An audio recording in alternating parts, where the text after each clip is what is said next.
Mommy and Daddy gave her everything, but her eyes were opened on that September day. She watched those silver towers fall, knew she had to heed the call. Marine Corps blues were the way. Got sent to Afghanistan, where an IED took her legs and hands, living a life with many surgeries. Times got hard and bills piled high, disabilities were denied. How can she live with these injuries? Don't let her be a 22. Gave her body and soul for the red, white, and blue. When her world crashes down, she needs some help to see life through. Don't let her be a 22. Men and women who take a stand, protecting our homeland, away from their husbands and wives, fighting their internal fights with long and sleepless nights.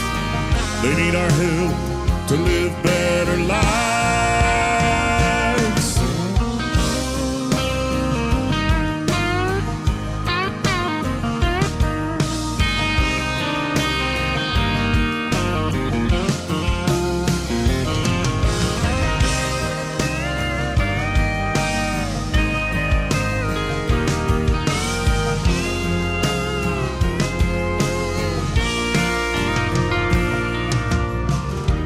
Let us be a 22.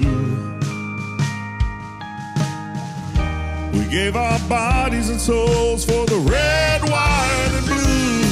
When our world crashes down, we need some help to see life through.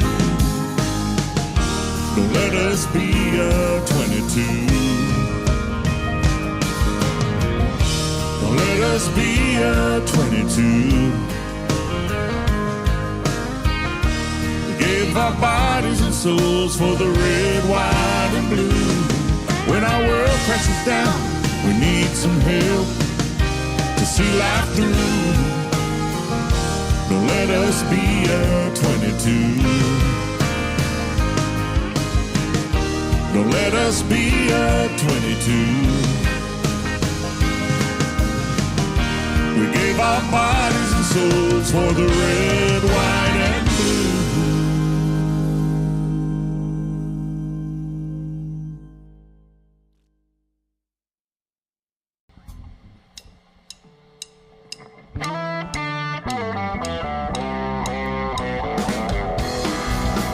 Original song of ours called She Devil. Hope you guys like it.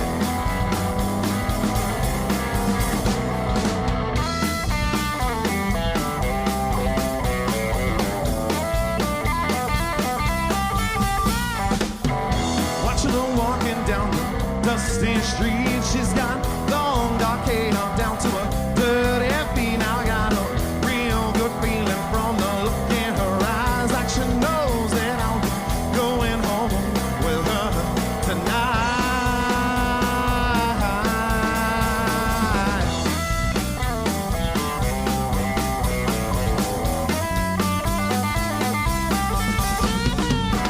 Crowd of club dancing, cheek to cheek on that damn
sacrifice. Feeling like a captive slave to the art that we create. If you're feeling the love and sound, then let me see you walking down. Every time I come around, never woman won't let me go. I'm a king of one-man show. Never woman won't let me be. Can't get her up off her knees. Never woman won't let me go. I'm a king of one-man show. The woman won't let me be. Let me be. Let me be. Let me be.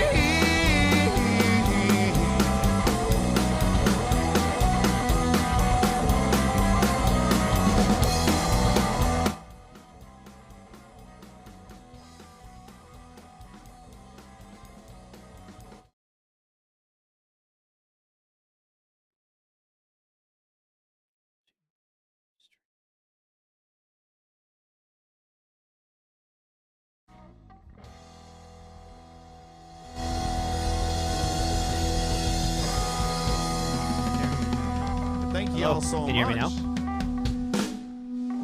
Shit, what is going on?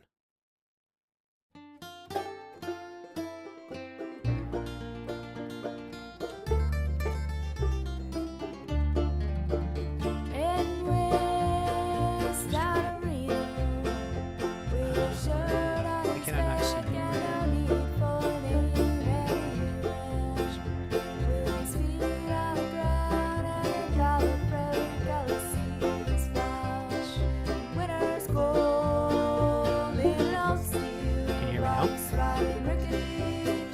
You can hear me now. All right, tight. I didn't have it for some reason.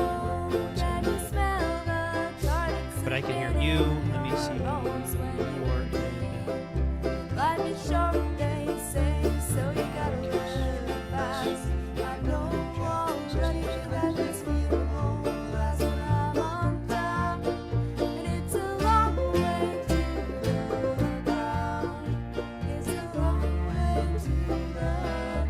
Hello. How's that? It's whatever.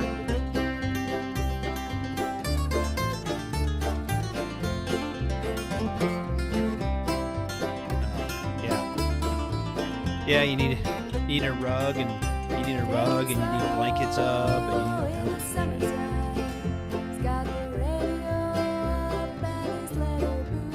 nice.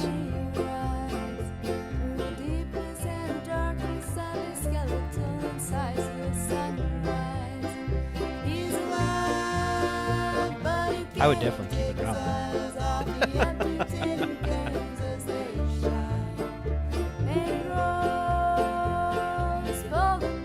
Can you see the chats? I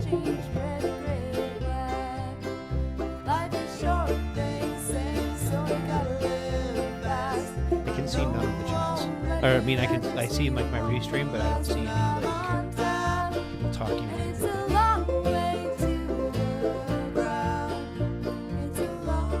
Okay, well that's apparently all the viewers we have. But I usually get analytics up on the top, and I don't show anybody watching at all.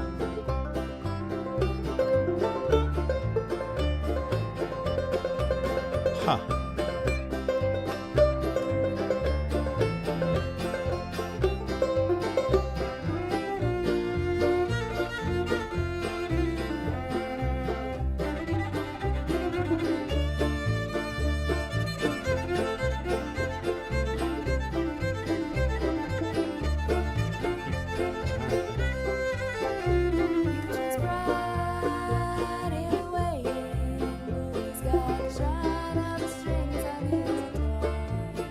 Oh no, that sucks. Oh, we have a hot mic. Hold on.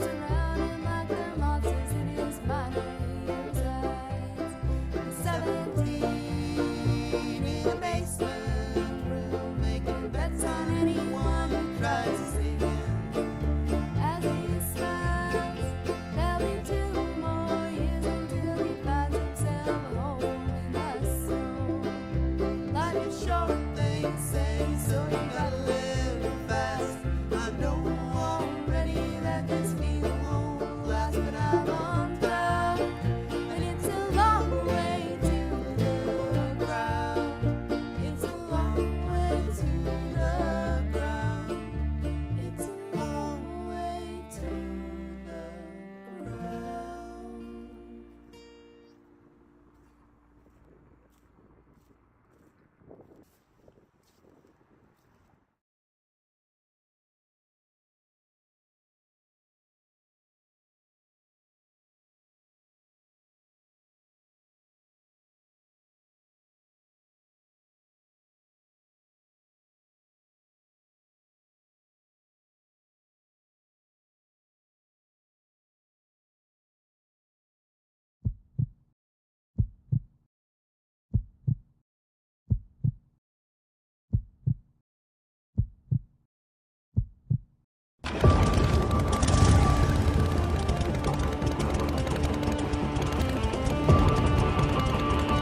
Wear a condom? We're in Fayetteville. No one gets STDs here. The voice of U.S. Army, WTF Moments. This is WTF Nation Radio. Everything stated on WTF Nation Radio is to be considered the opinion of the person that stated it, and not an official representation of WTF Nation Radio or U.S. Army WTF Moments. Price does not include tax, title, or license. Some assembly required. Each item sold separately. Batteries not included. Objects in mirror are closer than they appear. If conditions persist, contact a physician. Individual results may vary. Keep out of the reach of children. Avoid prolonged exposure to direct sunlight. Keep in a cool, dark place. And Please enjoy the show. Shots. Is that Dick? That's a different Richard. That's right. Hey, everybody, we back. Hello. We got to turn that down a little bit. That spiked it Oh, is way that into loud? red. Hold on, there we go. I'm a little echoey though. Am I echoing? Can anybody tell if I'm echoing? If so, sorry. New house. New house, who dis? So Oh shit. So yeah, we have all kinds of fucking crazy shit going on. that we do. So fucking Rich got his shit fucking pushed in. They didn't even get an interview for the job, dude. That sucks. I'm sorry to hear that. Yeah, that's some bull crap. That's some bullshit. I don't know what they have there for, here they have what do you call that? The like they have to interview. If you are a veteran and you apply for a city, state, or federal job or whatever, city, state, county, local job, whatever, if it's government, they have to interview you. They don't have to hire you, but they have to interview They you. have to interview you. Yep. Well, that's So- crazy. You should have at least got a fuck. I mean, maybe, I don't know, maybe it didn't even, that sucks, dude. Sorry to hear that. And Yeah. I don't even know like what they want for that anymore. You know what I mean? I bet you are going to be super IQB. Hold on.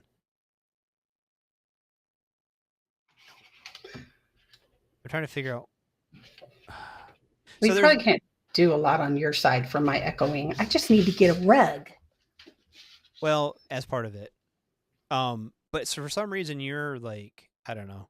I think you're feeding through twice. I don't know. Mhm. Everyone that's Is it- listening, is she feeding through twice or she just got a little bit of echo from her room? Yeah, which is, let me know. I think you should be good though. I got one of them muted because I have two things up here for you now for some reason. So for people who were here last week and probably don't, they know a little bit of what we do. One, I'm horrible at this. But Well, first of all, two, there was a bunch of updates to our system. I took a couple. We took what, like 2 weeks off, and over that time, well, you did like a little bit on your own, didn't you? Do a short show by yourself last yeah, week? but I thought we did 2 weeks off, and then that was my short. Like that would have been Yeah, a third week or something. yeah, yeah. Anyway, yeah, we're fucking bad at this whole radio thing. But anyway, they changed a lot of stuff. And so I had to update everything. Like Coach is trying to get on last week and chat with us, and people were trying to like hang out. And I was like, man, I would love to, but this is all fucked up. So now, for some reason, like your feed is coming into my computer like 3 times. Well, that's just crazy. Right. But as long as people can hear you. Yeah, and I'm not like super like crazy bleeding through or something. Yeah, it just sounds like you're in one fishbowl, but not 2 fishbowls. Well, that's good. Perfect. As long as I'm only in one Yep. fishbowl. Because you just moved into your new joint. Yeah, and we're not even completely moved in. We're only about half moved in. Okay. Which isn't But horrible. that's because it keeps raining here, and it's hard to move furniture in the rain. I so mean, I you have say to that, stop a whole but day, and then but I'm not in the army anymore, so I don't have to move things. in the rain. I can stop when it's raining. speaking of moving, so my ex, Maddie's mom, my youngest's mom. Okay, I was about to say you're gonna have to be a little more.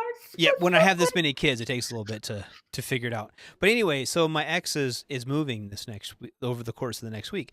Tomorrow we are leaving. Right, my wife and I and my other daughter are leaving to go to. She's going to college next year. We have to go do the parent weekend. Or whatever. So we're gonna be gone, right? Mhm. And so she's like, "Can I borrow your truck?" I was like, "Sure, I don't give a shit." And I got it, but then I was like, I started to think about it, like how many people, like, because her and I have been split up for like, well, Anna and I have been married over 4 years, almost 5. So her and I, we've been split up for a minute. So, and I was just thinking about like how many people like let their ex of like 5-6 years fucking borrow their pickup to move and shit. But you had a kid together. We do, and we I think that's sometimes a little different. We get along. You know what I mean? We don't hate each other. We get along. We do whatever. We kind of, obviously it hasn't always been the case. Her and I didn't get along the best, but now it's better. So there you go. Yeah, that's all that matters. Yeah, it's just still kind of weird to not have my vehicle in the driveway. You're like, so odd. Right, but kind of. I mean, it's just sitting in the driveway. I'm gonna be out of town. There you go. Yeah. No harm, no foul. Yeah, keeps one of my kids from like jumping it or some shit while I'm gone. Oh God, yeah. So I'm so glad none of mine. I never had that problem. I had good kids. I don't know how. I'm still. I don't know how. Very like. I must have done something good in my past because they're good kids. Well, that's good though. Yeah, could be a lot worse. My kids could be a lot worse, but they could be a whole lot fucking better. Does that make sense? Your kids are all young still. I mean, your oldest is what? My oldest? Well, yeah, younger than yours, but that doesn't count. Yeah. It counts. It counts. Does it? Yes, supposedly. Because especially the boys, because they don't fully mature their brains until they're like 26. Wow. And that's just scientifically. I mean, in all actuality, I don't think my brain has matured all the way yet. Nope. No, probably not, but that makes it more fun. So my son brought me moonshine cherries. That sounds fun. Oh, they're disgusting. Are they? Huh. They're not disgusting. Okay. They're like, they're cherries because you can see them and smell them. But when you go to, it's like rubbing alcohol. Like you let cherries. Ugh. Okay, don't do that. Oh, that's horrible. Ugh. But you can't swallow it. Oh God. Yeah, don't do that. Don't do that at all. Don't do that at all. Oh, that is. Wait, so you're experimenting with them on air? Why don't you take some gummies too and see what happens?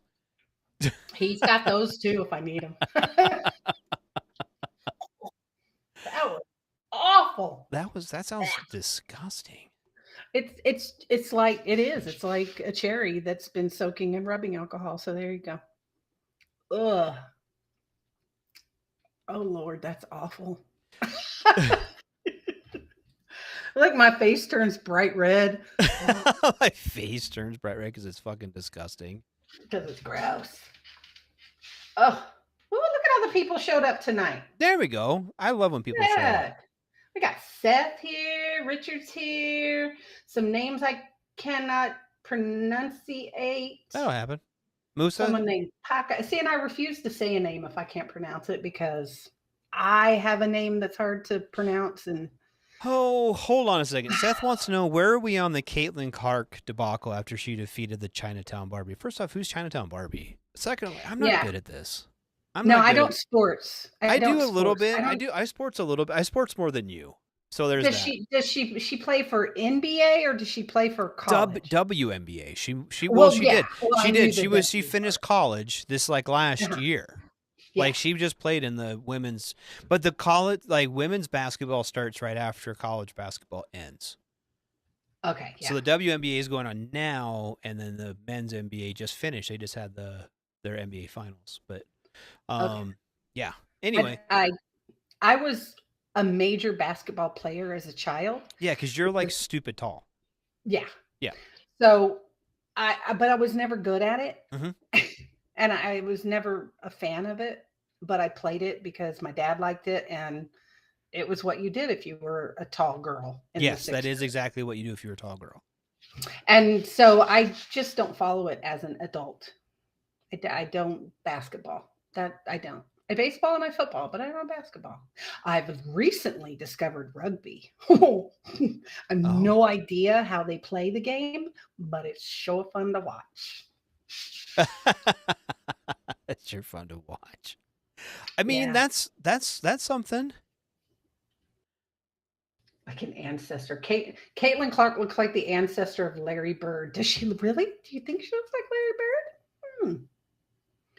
I haven't seen her.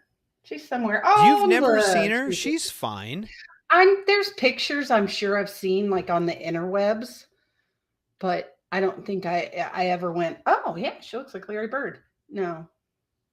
I know she like started a whole big swirl. Aren't like the there's some rap artists that are like backing her and supporting her or something. I don't know. You know, I'm not sure.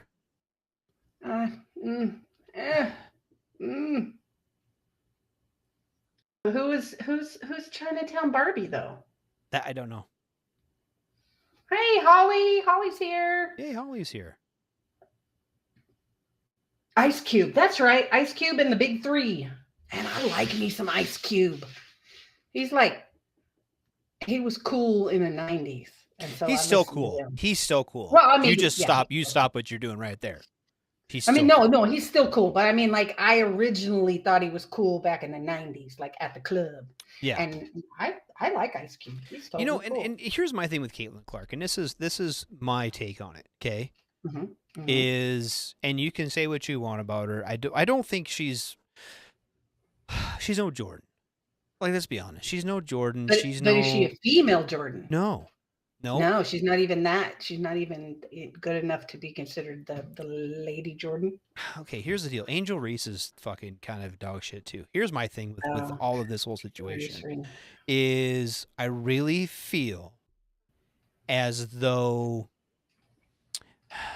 nobody would give a shit about the WNBA if it wasn't for Caitlin Clark. Did she just make it a big deal?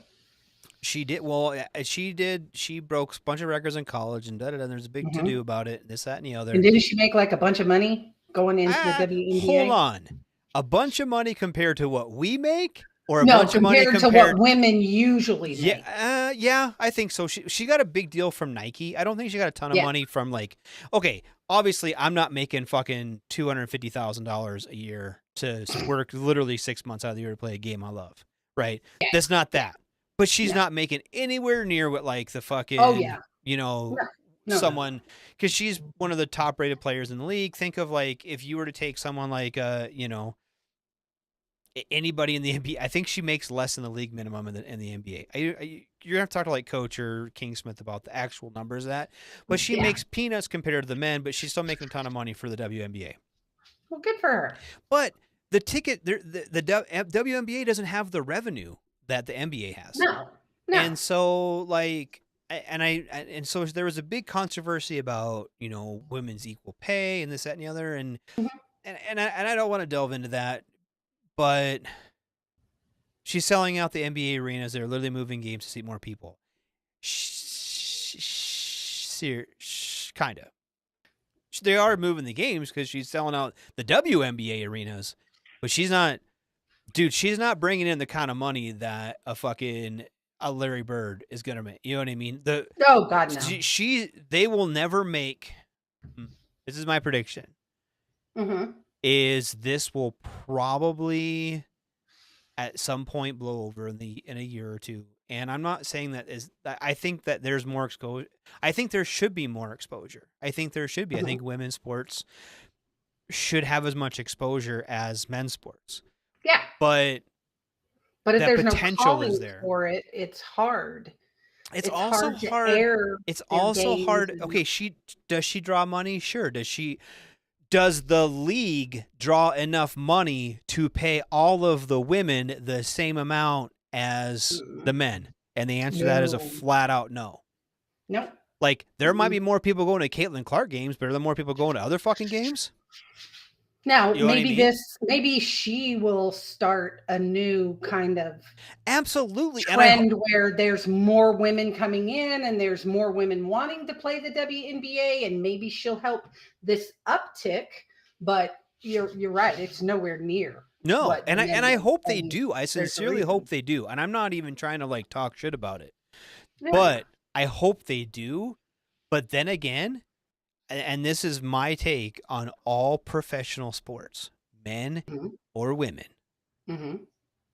is they're playing a game. Yeah.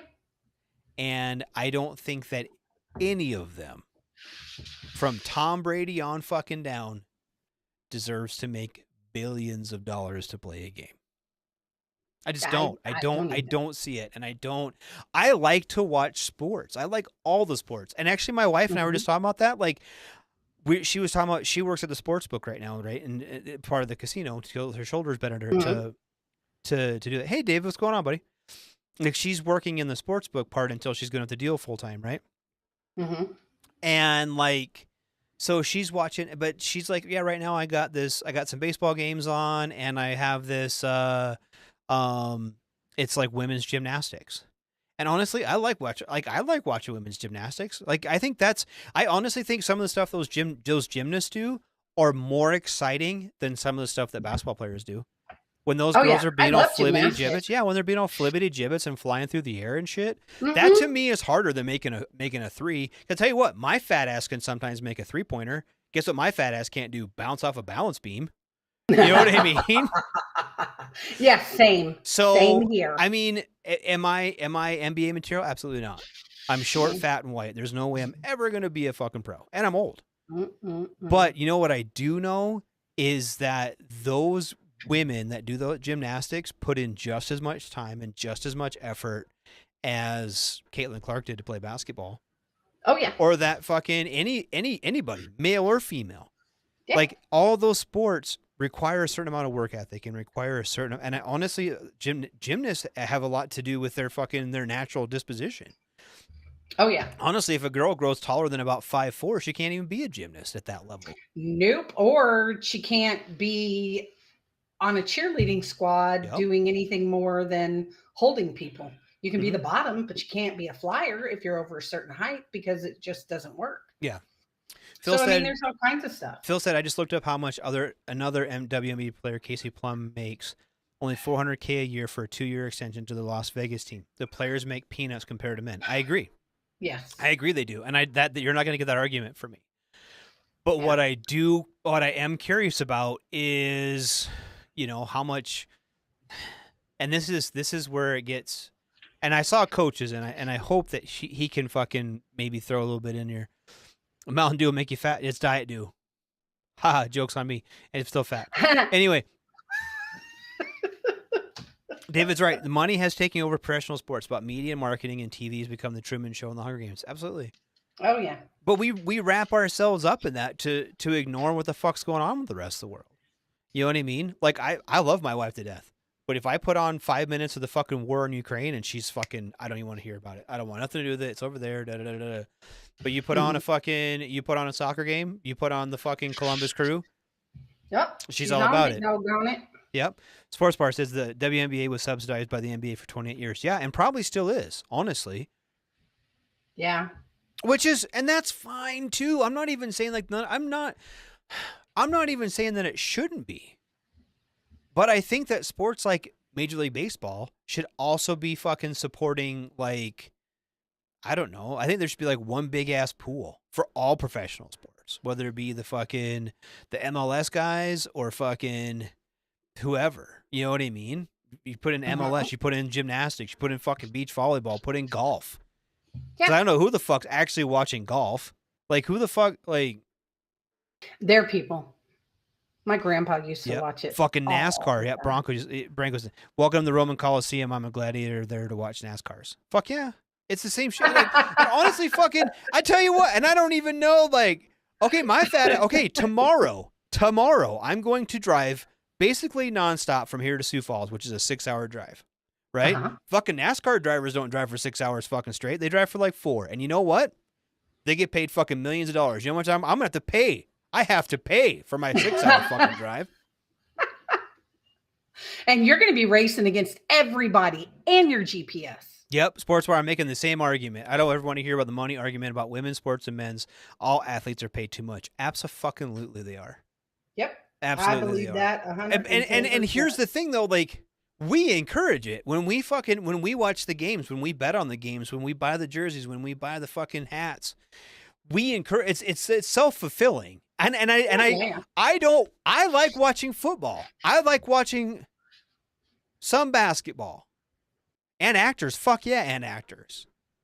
I like watching men's high diving. Yes. But I think like television royalties for those kind of things, because like I said, if I turn on a gymnastics program, or if I turn on fucking Major League Baseball, Major League Baseball is getting fucking shit tons of money, and that college gymnastics girl isn't getting dick. Yeah. Well, she's probably getting dick, but she's not getting any money. But that's just I wish they could find a way. I think they should legalize steroids. Yes, absolutely. Parker's on to something, and hear me out on this one. Sports bar, hopefully you're still here. I want your fucking opinion on this. Okay.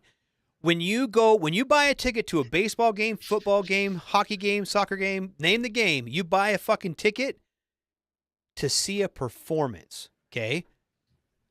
They're called performance-enhancing drugs for a reason. For that reason. And that's what they should fucking do. And okay, if you want to have, and I understand, there's sanctity records. Okay, first off, half those dudes were juicing back then too. But okay, we'll take the Major League Baseball for a second, right? So, you take someone like a Babe Ruth or a fucking Hank Aaron or whatever. Name the fucking pre-1980s baseball player that had this record, that record, da-da-da-da-da-da. Now, and you take their records, and you can still sanctify someone like a Hank Aaron. Okay, I'm not saying you can't, right? Now, you have like a separate record book for like juice. And you fucking pump them full of like every fucking steroid on the foot. You can have 2 leagues if you want. Have like a natural league and a steroid league. Have the American League be like the enhanced league, and then the fucking national league can be the natural league, or whatever the fuck you want to do. Figure it out. Yeah, the juice league. That's right. And fucking squeeze the juice, baby. Fucking hook them up. I want to see fucking 7 foot, 300-pound. 2% body fat fucking monsters cranking fucking 700-foot home runs. That's what I want to see. I want to see one of those fucking dudes hit a baseball so hard it knocks over a building like fucking 9/11. That's what I want to see. Then they have them fucking, instead of baseballs, have them hit fucking like bowling balls. I don't give a shit. Fill them full of fucking lead, and that's the fucking balls that get out there. Legalize steroids? Yes. Not to mention what it does to the brain. Yes, exactly. Fuck their brains. They're getting paid millions of dollars to hit lead-filled fucking bowling balls into fucking buildings. That's what I want to see. You want extreme. Yes, I'm going to see an athletic. I don't want to see an athletic competition. I want to see a performance. Yes, kind of like wrestling. Kind of like the fucking WWE. We all know it's fucking bullshit. I know that fucking it takes more than that to break a fucking metal chair. I understand that. But I want to see fucking, I don't know. Yes, Barry Bonds and Jason Zombie 2.0. Yes. I want to see them smashing fucking 700. I want to see 1,000-foot homer. You boys are crazy. Yes. Yes, it would be the 88 Mark McGwire and Sammy Sosa home run competition. Yes, exactly. Basia. Have them fucking, have weird contests. You know, like trap shooting where they shoot the things in the air and you got to hit them with a shotgun? Have them do that with baseballs. But, like, have them, like, drones and shit. Yes, do that. That's what I'm talking about. And put up... all riled up. And then what we need to do... Okay, hear me out for safety reasons. People are going to want to see this, right? Mm-hmm. You got to put up, like, instead of, like the home run fences, no, you got to put up, like, the plexiglass in, like, hockey games. Oh, yeah. Mm-hmm. Yeah, so bystanders don't get hurt. Yeah, we don't want to hurt anybody. Well, of course not. That'd be silly. Yeah, we just need to fucking have 1,000-foot home runs. That's perfect. Yep. There you go. Mm-hmm. Mm-hmm. Yes, the same out of the NFL. Yeah, okay, who remembers the game NBA Jam? Who remembers that game from like fucking PlayStation, from like PlayStation I 1? remember it. Where the dudes would literally catch my on kids fire played it. and flip through the fucking air, and P-Funk was there for some reason. Like fucking George Clinton out there playing basketball. We need that in real fucking life. And put Clayton Clark on that shit. I don't fucking care. He's on fire. Yes, that. We need that in real life. And people would fucking sign up for that shit. My gosh. Most of Russia's Olympic team used to be the Juice League. Most of their athletes are not alive today. Yes, exactly. But that's just it. Well, why should we care? Just do sports like they did on the Jetsons. Yes. Mm-hmm. Oh, and then someone said horse racing. Yes, and give the horses the juice too. No, because then PETA will get involved. Fuck them too. I don't know. I like NFL Blitz more. You get fuck up players in that game. Yes. Oh, Lordy. Yeah, so when all these athletes die of heart attacks at 28, bear their wives, act like assholes, and have their records tainted, yes, who's paying their families? They are with their fucking salaries. They're going to get paid millions of dollars. That's the exchange rate. I think of the same thing with my fucking VA disability, right? I get money because my quality of life is poor, and it's going to be shorter, right? So the VA is like, sorry about it, here's some fucking money. Same thing. They're getting paid NFL fucking should millions. do that. Like, look at fucking... Yes. Yes. They get NFL disability. Yes. Sports Center jacked up segment. Yes. And it was fucking just fucking bench pressing like he's out there swinging a Volvo at fucking baseballs. See, now you people know why we aren't the sports bar. Mm-hmm. Yep. Because Radar turned this into like the Hunger Games. Would your kids rather have $1 million or Radar as a dad? Don't ask my kids. They'd take the fucking money. Yeah. My kids would absolutely take the fucking... They're like, we love you, but... That's $1 Yes. million. Patrick said, I'm sorry, sir. The league commissioner must fine and suspend you for 3 games because you only tested positive for 3 drugs, which is less than the 5 or more per league rules. Yes. Yes. Get them out there just fucking... Twisted. They get out there and just fucking rail a line and fucking freebase and some fucking bullshit. And then get up there and fucking... Yes. Crush a 1,000-foot homer. And have some dude fly through the air to catch it. Like he's got like he jumps 30 feet in the air and catches the lead baseball. Yes. Oh my Lord. That's what I'm talking about. Yes. It ain't right. I know it ain't right. That's what, and then you can have like the boring ass fucking regular ass baseball league, like an American league or National League, whatever you decided to want to be. And they can just like go there and take 45 minutes between pitches and fucking, yeah. Mm-hmm. Just do whatever they want to do. That's why they have 2 fucking leagues. Make one exciting, one fucking whatever. Too much, too soon. Oh, all right. Who started this? I'm going back in the things. No, Whose we don't. fault We don't is do that. this? We don't go back and check things out. Whose fault is this? So I'll show my latest and greatest fucking thing that I did. What'd you do? Hold on, I'll show you. Well, I'm holding. Check it out. I finished this one the other day. And instead of doing airplanes, I did a little tank. It's actually, it's a Gepard. No, it's a anti-aircraft gun. It's the ones that the Germans gave the Ukrainians, right? And so I'm in this group build and I'm in this build like with other modelers that like are building like Ukrainian subjects, and I thought that was a cool one. So, yeah. So I did. Mm-hmm.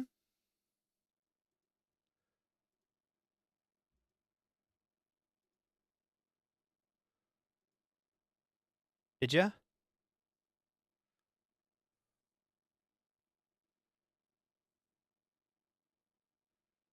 Well, that'll happen.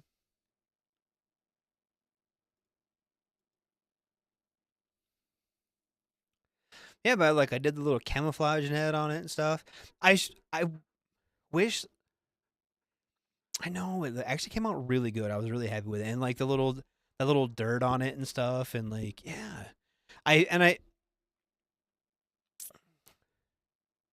there's like tutorials you can do on the that you can watch on the internet, but basically like okay, so like the dirt on it is just like I paid way too much money for a jar of dirt.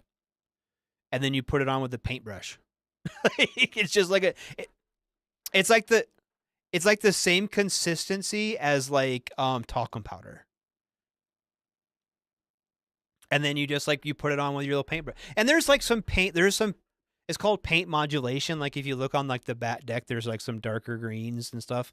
That's all paint. But like on the tracks and the wheels and stuff, that's all dust. And on the top and like some of the cracks, yeah. So yes.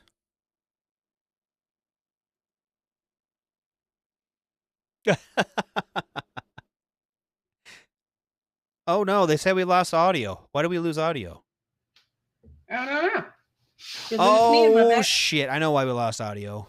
Did you mute me? No, I didn't lose. I didn't know. God damn it! Because the scene doesn't have. Hold on. The scene doesn't have our voices on it.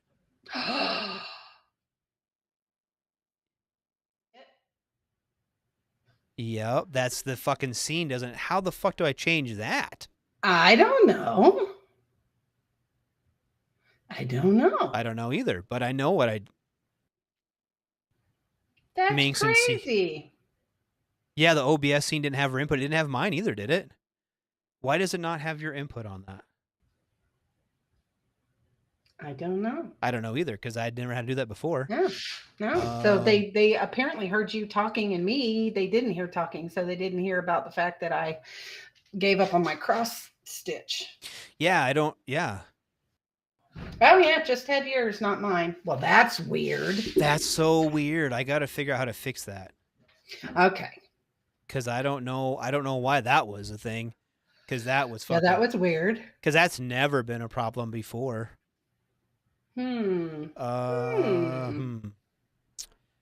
That's weird. Hold on. Very I think I much. know how to fix it though. Because we have to have it fixed by the time we get our guest on, Yo. or no one's good. It's just, everyone's just going to hear me and not the guest, which that would suck because nobody comes here to listen to me. Let's see, chat. There we goes.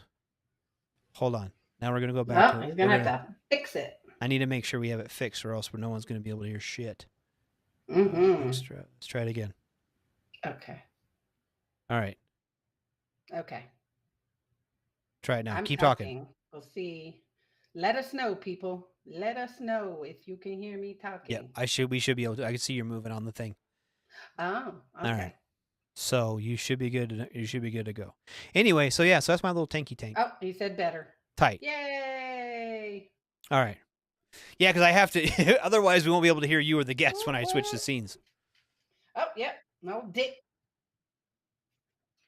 My son says you're good. It's working. All right. But yeah, so there's my little tanks, my little tanky tanks. I'm excited at those. I'm happy. Yeah, you at them. did a good job on that one. I'm Thanks. very proud of you. Thanks, buddy. So, yeah, you have way more attention than I do. I just give up. you know, I was thinking like, I don't know, like it's been kind of weird, like the whole fucking doing that shit. It's cool though. It's interesting. I don't know if cool is the name I'd use, but Well, it's cool to me. I couldn't do it. Really? Yeah, no, I couldn't do it. Mm-mm. Nope. I could probably like show you how to do it sometime, but it's like a lot. It's actually not easy. My grandpa did airplanes. Yeah. I mean, well, he was in the Air Force, and he had tons of them, and he was real big into model airplanes for years.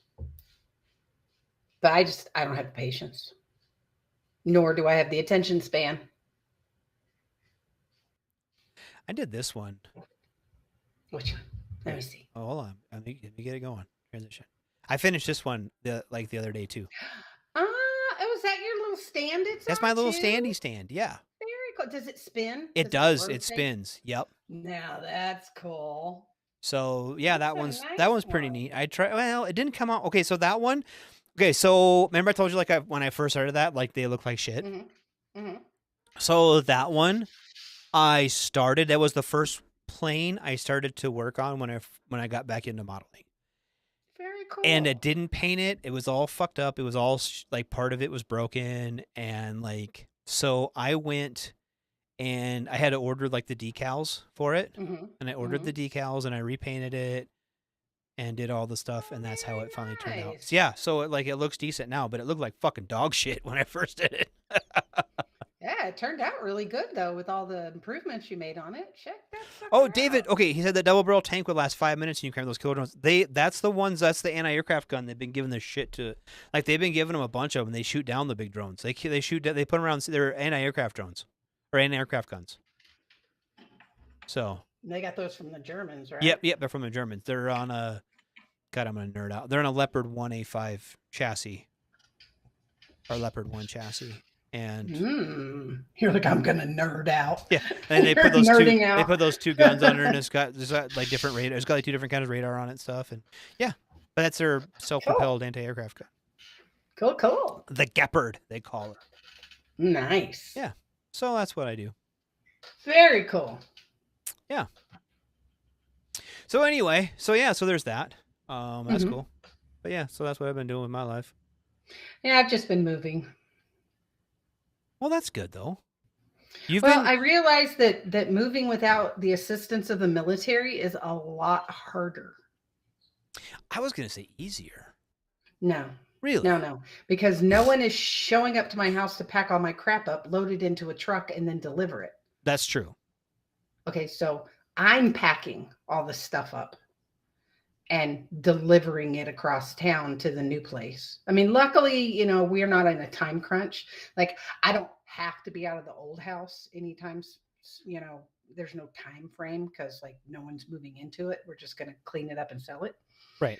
So, I mean, but we are literally doing this car load full to car load full. And then we borrowed a trailer from a friend for the furniture. Yeah. But it's a lot. And I will never move again. You will drag my body out of this house. Yeah. Well, that's good. This is it. This is the house forever. David said you need some starving students to help you move. Yeah, I do. Or some privates, but none of those are around here. So Patrick said, are you going to lose a few boxes and damaged furniture to get that familiar military move experience? I did find some military moving stickers still on some of my furniture. Does that count? That means it's time to get new furniture. Probably. Yes. Although the furniture that the stickers are on are the newest furniture to me. So it's the furniture I got in my last duty station. So everything is a minimum of 13 years old. No, 16 years old. Yeah. Yeah. That's So good 16 though. is not old. That's good though. Like it means you're like responsible and don't get like break your own shit. I'm trying not to so far, knock on wood. Oh, that's good. Yeah. Nothing yet. But don't hold your breath. I won't. I have broken some hangers. Oh yeah. That's the thing. Just the tops right off those plastic hangers just snap right off. So I have broken some of those. So Dick said his company moved him from Texas to Iowa. Professional movers. Crazy thing happened. He got all of his stuff and nothing was broken. Yeah. So and you like gotta my do. son says, duct tape fixes everything. Yeah. I mean, there's nothing wrong. That's not an inaccuracy, but Yeah. We've got lots of rubber cement and wood glue and duct tape. well, that's good. Yeah. That's really good. So there you go.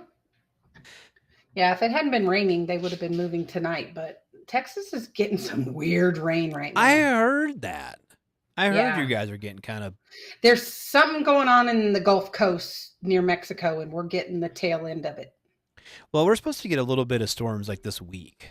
Double check. They were saying it like the other. I haven't checked the radar for a while. I probably should have did that before I gave my truck away. Oh yeah, 30% chance of storms tomorrow. 70% chance on Friday. Yeah, see, there you go. Yeah, while I'm driving. And we had like 100% chance today, and I think we have like a 70% chance tomorrow. I was looking it up earlier.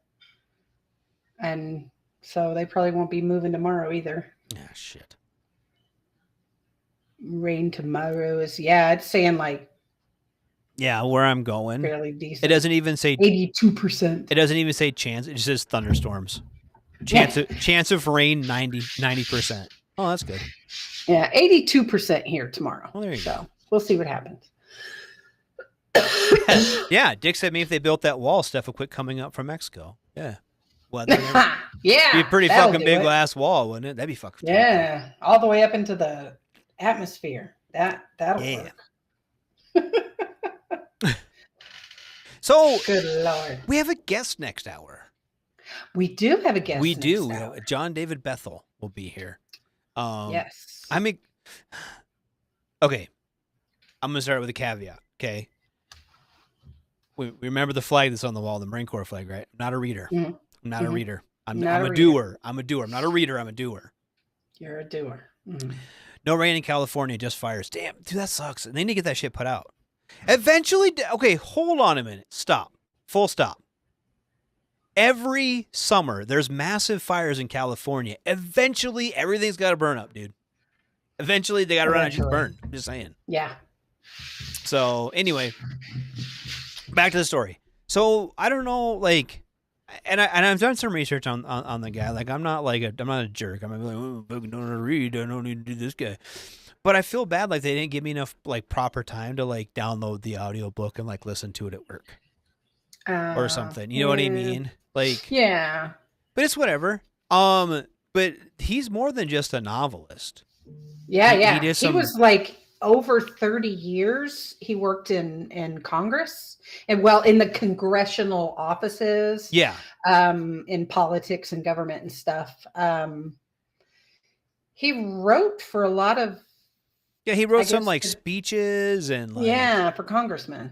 That's fucking. Stuff. So he does a lot of that stuff, and then he kind of parlayed that writing into book writing. Yes, I'm curious as to like what his background and education and stuff like that is to like kind of figure out like what Okay, so normally we get people on who I kind of can chart their progression, right? So we'll go back to someone like a Mark Ridge, right? Yeah, he was like. He was airborne and he fucking played his guitar when he was overseas and fucking enjoyed it. And when he was in Germany, he was like playing guitars and like hanging out and doing cool shit. And now he like parlayed that into working. So that's cool. Yeah. Speaking of that, hold on a second. Our guest is here early. Yeah. I see that. Well, do you want to go ahead and take a break now? Yeah, we'll just take a break now. We'll transition in, get them all set up, and we'll be back. We'll be back early. We never come back early. I don't even know who we are. I don't either. But speaking of Mark Ridge, we'll play some Mark Ridge on our way out. And we'll be back about 5 minutes or so. All right, shots.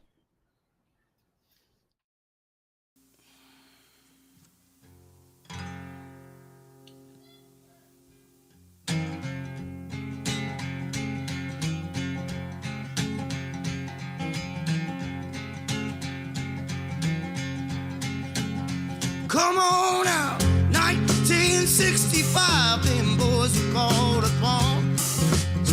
Fist fighting cowboys in them jungles of Vietnam. I'm an airborne man, baby. Drop me anywhere you please. Yeah, I'm one mean motherfucker. Don't you never double cross me.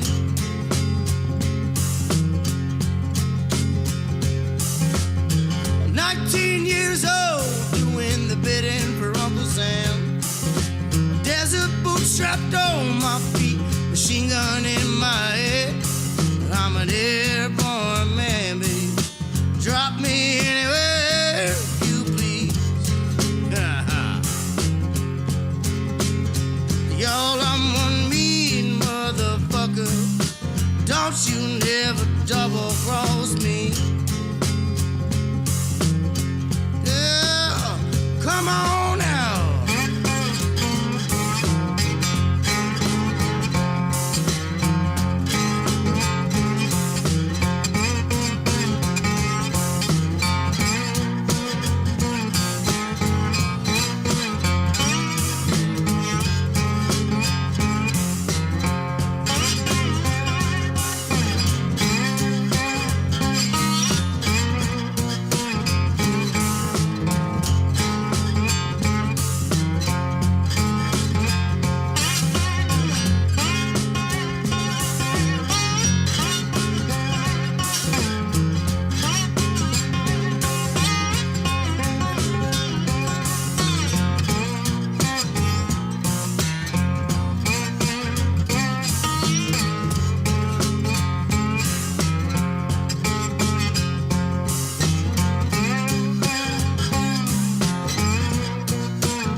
got strapped across my vest. 800 more, and I'm gonna pluck one in your chest. I'm an airborne man, baby. Drop me anywhere you please. Y'all, I'm one mean motherfucker. Don't you never double cross me. Oh, oh, oh, oh.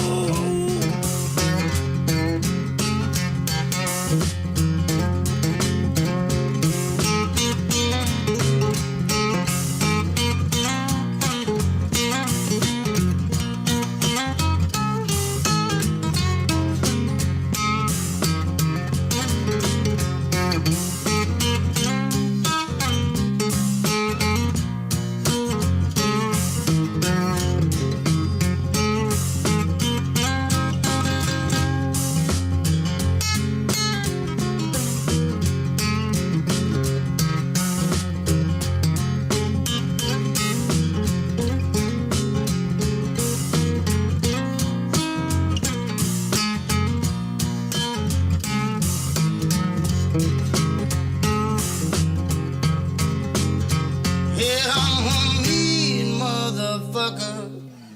Don't you never. I'm a mean motherfucker. Don't you never. I'm a mean motherfucker. So don't you never double cross me.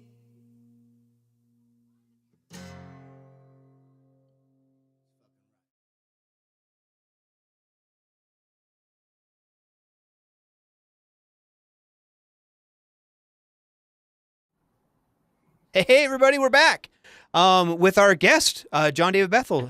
David, thanks so much for coming on tonight. Oh, thank you for having me. Yeah, absolutely. So we'll get started on the interview a little bit. So can you kind of tell the audience like a little bit about yourself and if you have any connections to the military? You know, we are a military-based program, so just kind of give us a little intro about yourself. Okay. Well, no, I don't have anything to do with the military per se. My dad was in the Foreign Service, which is a branch of the State Department. It's affiliated with the State Department. So maybe that we're all government related here, I guess. I spent my first 14 years overseas, basically traveling with my parents, my family from various places in Europe, Germany, various cities in Germany, then over to Japan for about 5 years, 3 cities in Japan. We wound up, my dad retired after we ended up in Cuba for 2 years, and then he retired, and I finally came back to the States at that point. I was 14 years old, never lived in the States. We had come back to the States periodically. So I was familiar that there was a United States. I mean, for all of us kids living overseas who had no direct connection to the States, that is, we didn't live in the States. The United States was kind of a I don't know, pie in the sky. It was a wonderful place that we just visited and then left real quickly. So for me, having an opportunity to finally live in the United States was wonderful. But mostly, when we came back, we went to New York because my mother was born and raised in Brooklyn. So we spent whenever we came back, we went to New York, to Brooklyn. So that was my experience basically in the United States. Although I did spend when I was real little, before we went to Japan, I spent 6 months in Hawaii, and then we were off to Japan. Now, prior to that, after that, in my adult life, I worked as a speechwriter and strategic communication strategist in Washington for various senators and congressmen, and then worked in the Reagan and Bush administration. So in a quick snapshot, that's me. That's quite the backstory. So that's a pretty cool snapshot, sir. Yeah. Well, it was an unusual upbringing. I'll give you that. So how long did you live in Japan then? We were there for 5 years. We were in Germany for 3, and we were in Cuba for about 2.5. Wow. Nice. That's insane. That's a very, God, I couldn't even imagine. Like, I grew up in the middle of nowhere, Iowa. So it's like the very polar opposite of that. Did you feel like you missed out as a kid growing up in that environment, or did you see it like as a never-ending adventure? Well, of course, I had no relative experience. Most of the kids I was traveling, so I figured everybody did that. Okay, I yeah. didn't know any better. Most of the kids that I knew and spent time with in all those different places, their fathers, mothers, whoever, were either in the military or the foreign service. So we were in the same boat. Now, reflecting back on it now, I think I totaled up sometime that I was in school, 10 different schools before I even made it to high school. So, it was a hell of an experience. And later on, reflecting back on it, I can see how it broadened my perspective on life in general. I was, generally, I was the minority in everywhere I went because, I was the American in the Japanese society. I was the American in the Cuban society, and the foreigner, basically the conqueror, part of the army and State Department when we were in Germany. So it was a very broadening experience for me. And well, as an adult reflecting back on it, I see how fortunate and how lucky I was. Although growing up, sometimes changing schools every couple of months, sometimes a year you were in a school. I lost large swaths of education because there were sometimes weeks or months at a time that I wasn't in school. So my parents filled in the gaps for that by having me read voraciously. And that's how I got into writing, basically. That I love to read. And I figured, well, I think I'll try the writing part of this. And that's how I ended up writing, I guess. Well, that leads me into the next question: is how you got started. So, I'm actually I kind of want to go in chronological order a little bit. So obviously you went to college, right? I assume to get into that position in Washington, you have to go to some sort of education, not just like, oh, you barely graduated high school, you went to 20 different schools. Here, let's sign you up for DC. Although in all fairness, some people on Capitol Hill I wonder if they even know how to read. But it's understandable. But okay, so how did you like intern? How did you land the gig writing speeches in Washington? How did that all play out?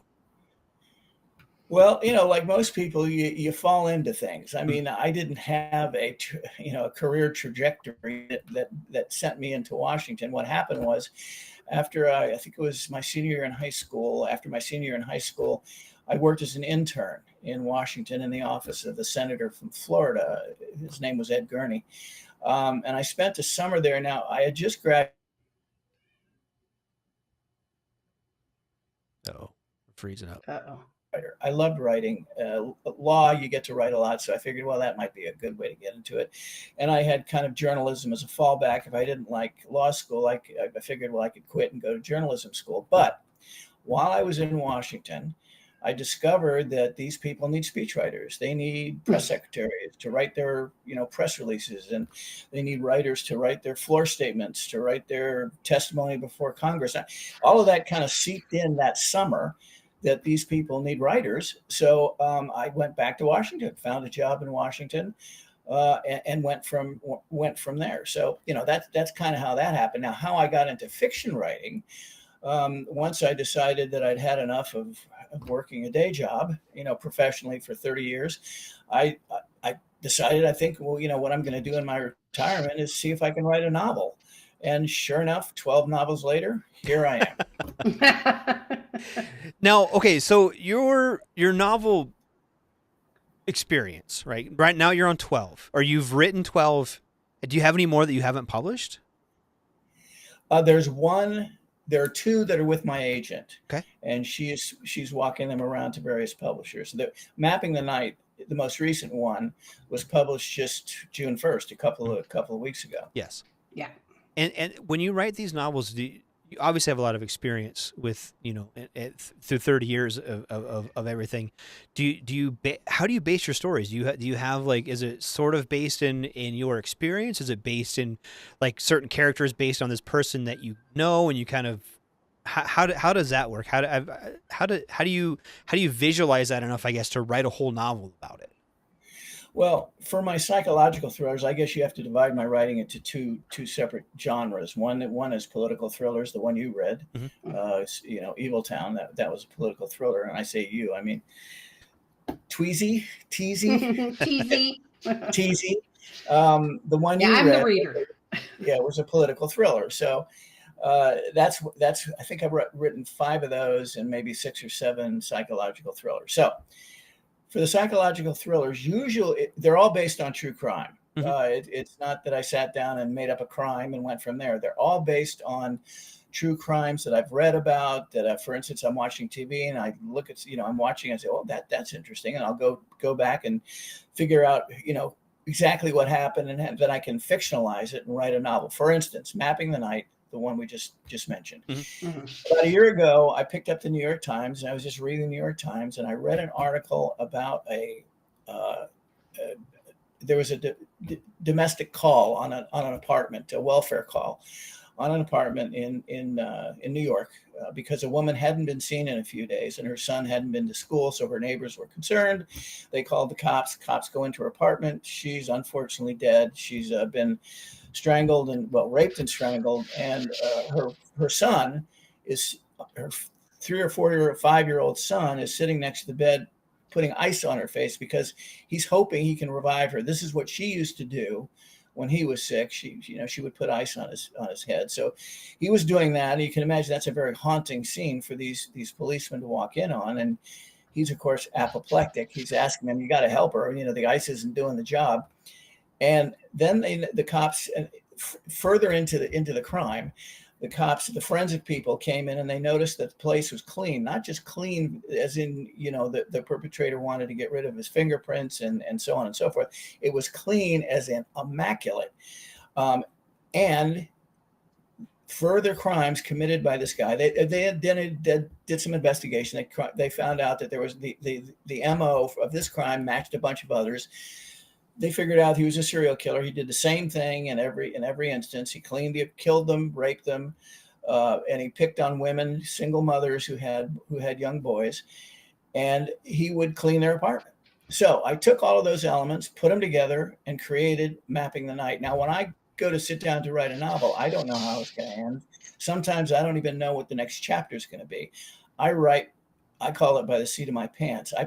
For instance, in Mapping the Night, that first scene, I sat down and wrote it, and then I just figured out, well, where would things go from here? And that's how I created that novel. And I do that for most of my novels. For instance, another one, Wretched, is based on, I don't know if you've ever heard of Rex McElroy. Ken Rex McElroy in Missouri was a bully in his town for 30 years. He actually raped women, and he stole livestock. He robbed stores. He just made life miserable for many of the people in that town. So after 30 years, and I can't believe they waited 30 years, they decided they were going to get rid of him. So they had a little meeting and they decided how they were going to do it. They waited until he came into town. He stepped out of his truck. There were 30 people around the truck, and 2 of them had live rounds. Although everybody had a gun, just 2 of them had live rounds. They shot him, killed him, and then the 30 people disappeared, gone. To this day, they don't know who shot him. The FBI has investigated, the state has investigated, the local people have investigated. They've never been able to figure out who did it. So I took that element and I turned it into the novel Wretched, and that's how I do things. And then so you don't you just go. That's great. I've always thought and obviously I'm a Marine. I can barely read, right? So I always wondered. I always thought that I think of if I were to write a book, I would write I tell stories. We all have stories that from our time in service or whatever. We have these stories, and we know how they start, we know how they end, and you fill in the middle. And I didn't realize that you just I don't know, went with it. Just kind of we do the show. You don't really. I mean, so for the Bowley book, the one you're talking about, did you know did you do you build to what you know and then fill in the middle, or do you just take the auspices of the story? No, as I said, I don't do that. A lot of people do that. They actually do outlines, and they adhere very strictly to the outline, so they even know where they're going. Yeah, they have backstories for all their characters and everything else. No, I don't do that. I start where I start, and eventually I'll reach an end, and I'll realize, okay, this is the end. This is what I've been building. This is what I've been building to, but I don't know it until I get there. I don't know how my book is going to end. I have no clue until I get the characters in the middle of the story, and I put them in various situations that I think logically flow from what I've written so far. Right. And then, and then it all comes out, I mean, it's a miracle. It all comes together. Hey, wow, that's amazing. That blows me away. I'm actually flabbergasted because, like I said, I had no clue that anyone could do that. Could tell such a vivid story and just have it be like, I don't know, seat of your pants Organic. stuff. Yeah, so Just organic. very organic. Yeah, actually, I think I could be mistaken, but I think that Stephen King writes that way. I don't think Really? Stephen King sits down with a big outline and all this other stuff. I think he too starts with an idea and just sees where it's going to go. Wow. See, now I know the other side because my sister-in-law is a writer. And I've seen her like little boards and that have like, the line from this character to this character. And then she gives a little background to the different characters in her books. And her books are completely different than yours. They're more on the like romance side of the house. But wow, I just, that's pretty cool. You're just very organic about it. That's really, really neat. Yeah. Well, I tried to do that once. When I first started writing, I figured that people wrote like that they went with the outlines and they went with the character studies and so on and so forth. Mm-hmm. So I started that way. I had a notebook and I had everything all written out in the notebook. And then I sat down to write and I figured this is boring. I mean, I know where I'm going here. It takes the fun out of it for me. I want to write the way I read. When I read, I want to be, I can't wait to get to the next page. What's going to happen on the next page? Well, that's the way I write. What's going to happen here with this guy? I put him in a situation. How's he going to react? This is how he'd react because this is the kind of character he is. And, and I go from there. I'm in the middle of a story when I'm writing. And my wife says, you're gone. You're lost to me for 4 to 5 months out of the year because you're in the middle of this fiction story. And even when you come out of your room, you're still thinking about it. You're still planning the next day, what you're going to do the next day. So you're pretty much lost to me for half the year. Right. So you said 4 or 5 months is about what it takes for you to write a story? Yeah. Okay. Yes, it takes about 4 to 5 months. Very cool. Now Eviltown, the one you read, took me about a year because I was working at the time. Plus, I'd never written a novel.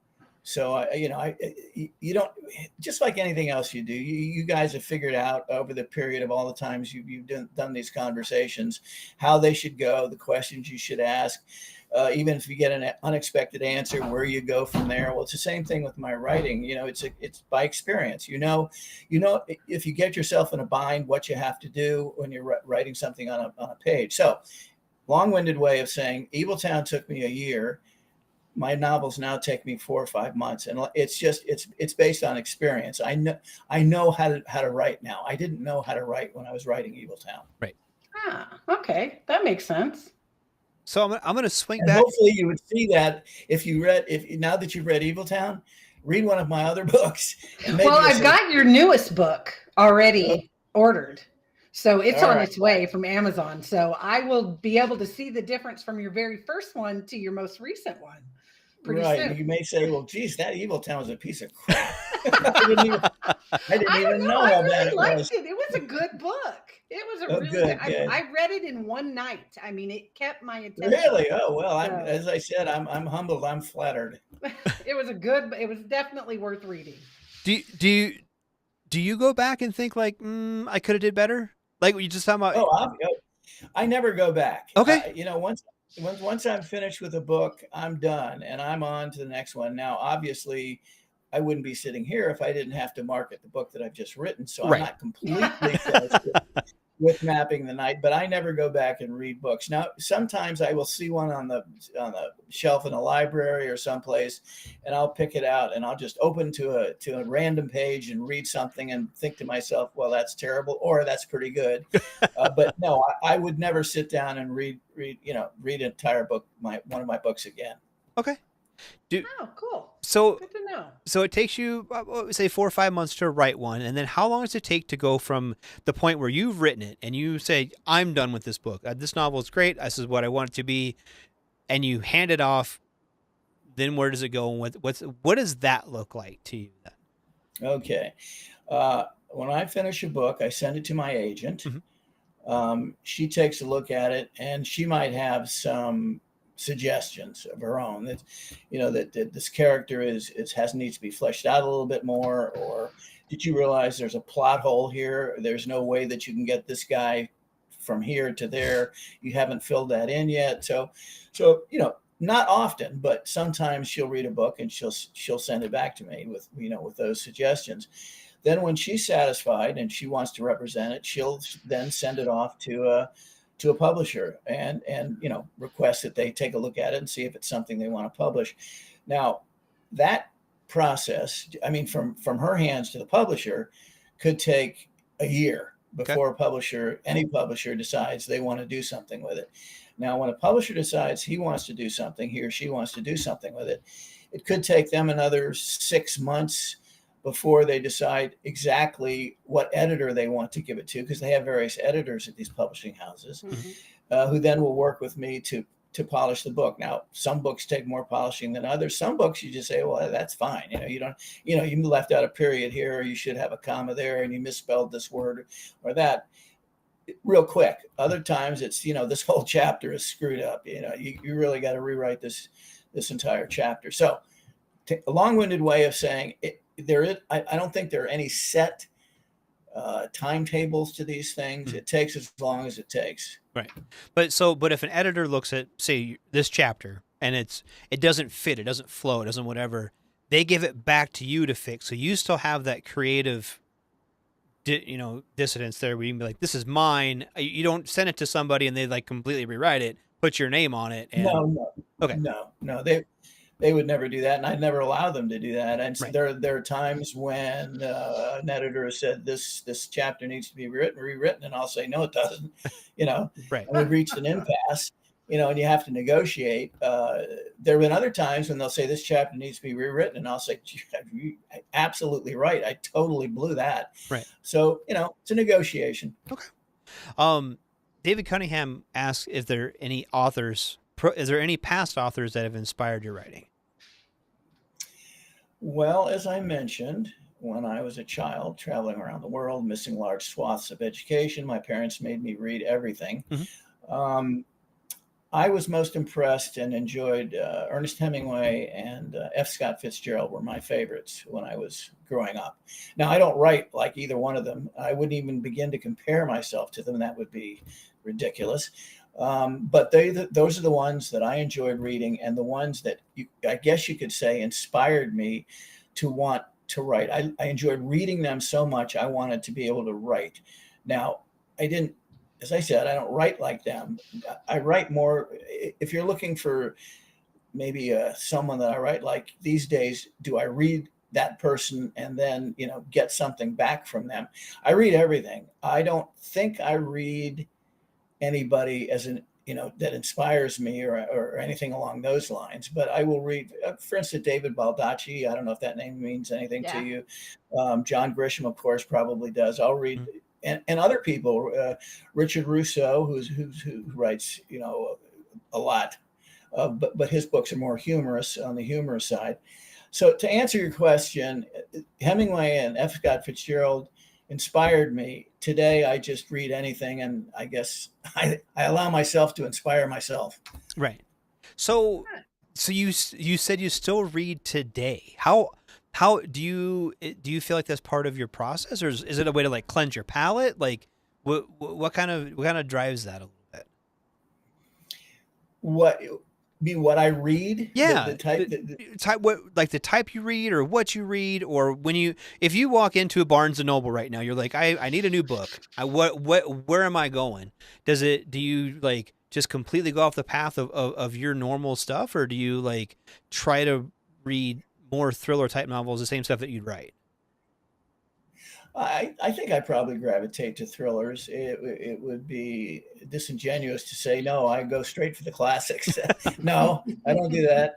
I will go look, the thriller site, and generally I'll pick up a book. And if the first paragraph, makes me want to go to the second paragraph, and then I find myself reading into the second page, then I'll continue reading. But again, I don't have a specific author that I go to that in the library or in a bookstore. Okay. It's just kind of random. I wish I had a more ingenious way to explain it, but like my writing, my reading is also very random. Very eclectic, very just kind of all over the place, kind of. Okay. Yes. All right. So when you talk to your readers, right? What do you when you're writing this book, when you're writing any of your books, what do you want the reader to take away from it? Or do you even think about that, or you just write the story and go? I don't think I write with that in mind. Okay. What do I want my reader to take away with them? That would probably be a little a little too sophisticated to hope that a reader would read my book and take anything from it. Although that said, I try to put as much reality in my books as I can. For instance, all of my books that are psychological thrillers, I do a hell of a lot of research in order to make the book real. And perhaps the answer to that question would be, I'm hoping that they will take away the fact that these kinds of things happen, and you have to be aware of it. You have to have a broad enough perspective about life to understand that these kind of things happen. And since I write thrillers, psychological thrillers, I'm writing about both ends of the spectrum, the law and order side and the basically the psychological deviant side. So that's a broad spectrum of people of subject matter for people to get into.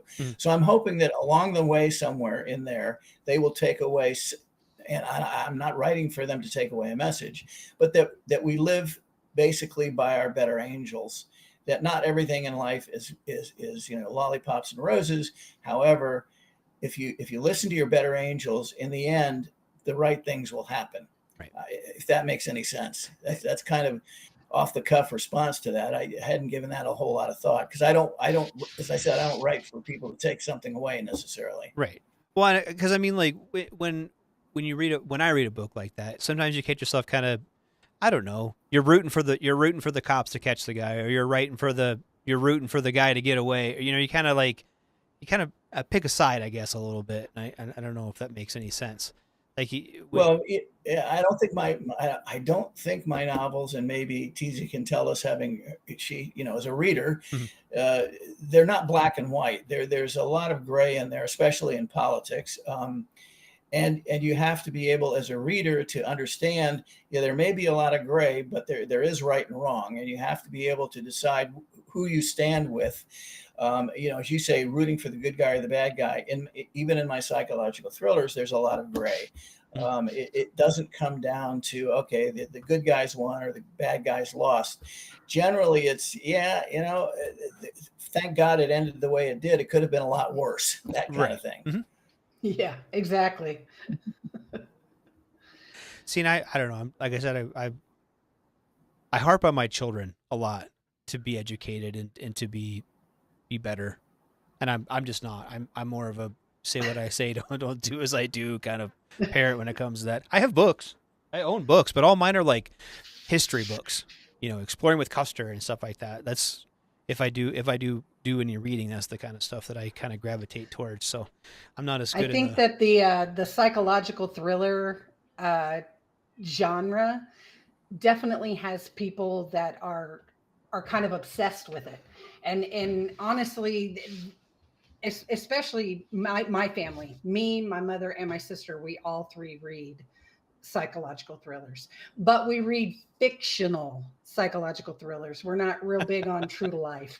I don't want to know that my next door neighbor's crazy, although I do know my next door neighbor's crazy, but I like the idea of the fictional aspect of your books, David, because like you said, you grab them from an actual story that's true to life story. So these things have happened or can happen or could happen, but then you fictionalize it and you bring your own story to it. And I really, really like that.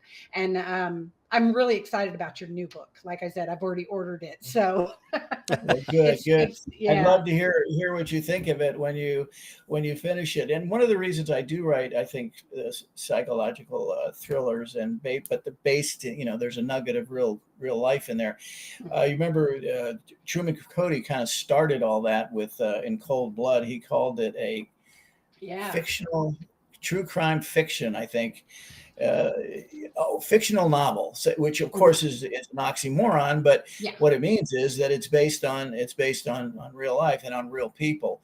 But I always was interested in the why things happen.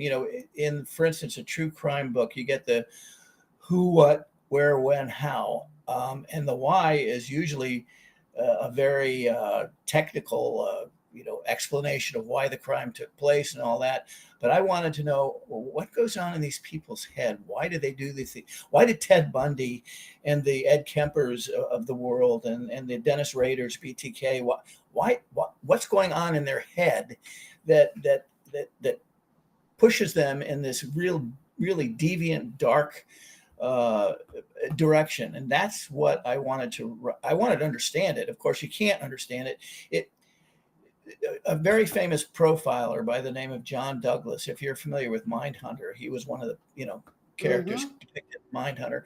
He said you can figure all this stuff out, but in the end of the day, if you think you know why one of these people did what they did, you're the one that needs a psychological help, because you'll never figure out the why. But if you think you know why, then you're probably fallen into the deep dark abyss that you're looking into when you were talking about these characters. But what I do is I satisfy my desire for why by creating a world and a character who exists, and even the worst of the characters, they exist in this world, and there's an explanation for why they do what they do. I like that. That's going to give me a new way to kind of look at it. I never thought of it that way, but I watch a lot of the documentaries about the people that you've just mentioned. And we're always looking for that why. We want to know, we want them to tell us, why did you do that? Why did you act that way? Why do you have that compulsion?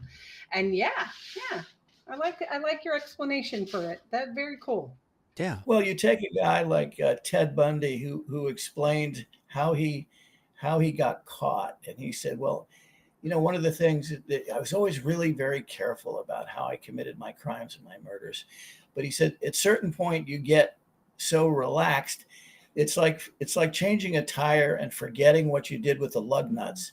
Now, how does a guy explain what he did using that analogy? I mean, it's just so out there that it's difficult to understand how he could explain himself by saying, I lost the lug nuts.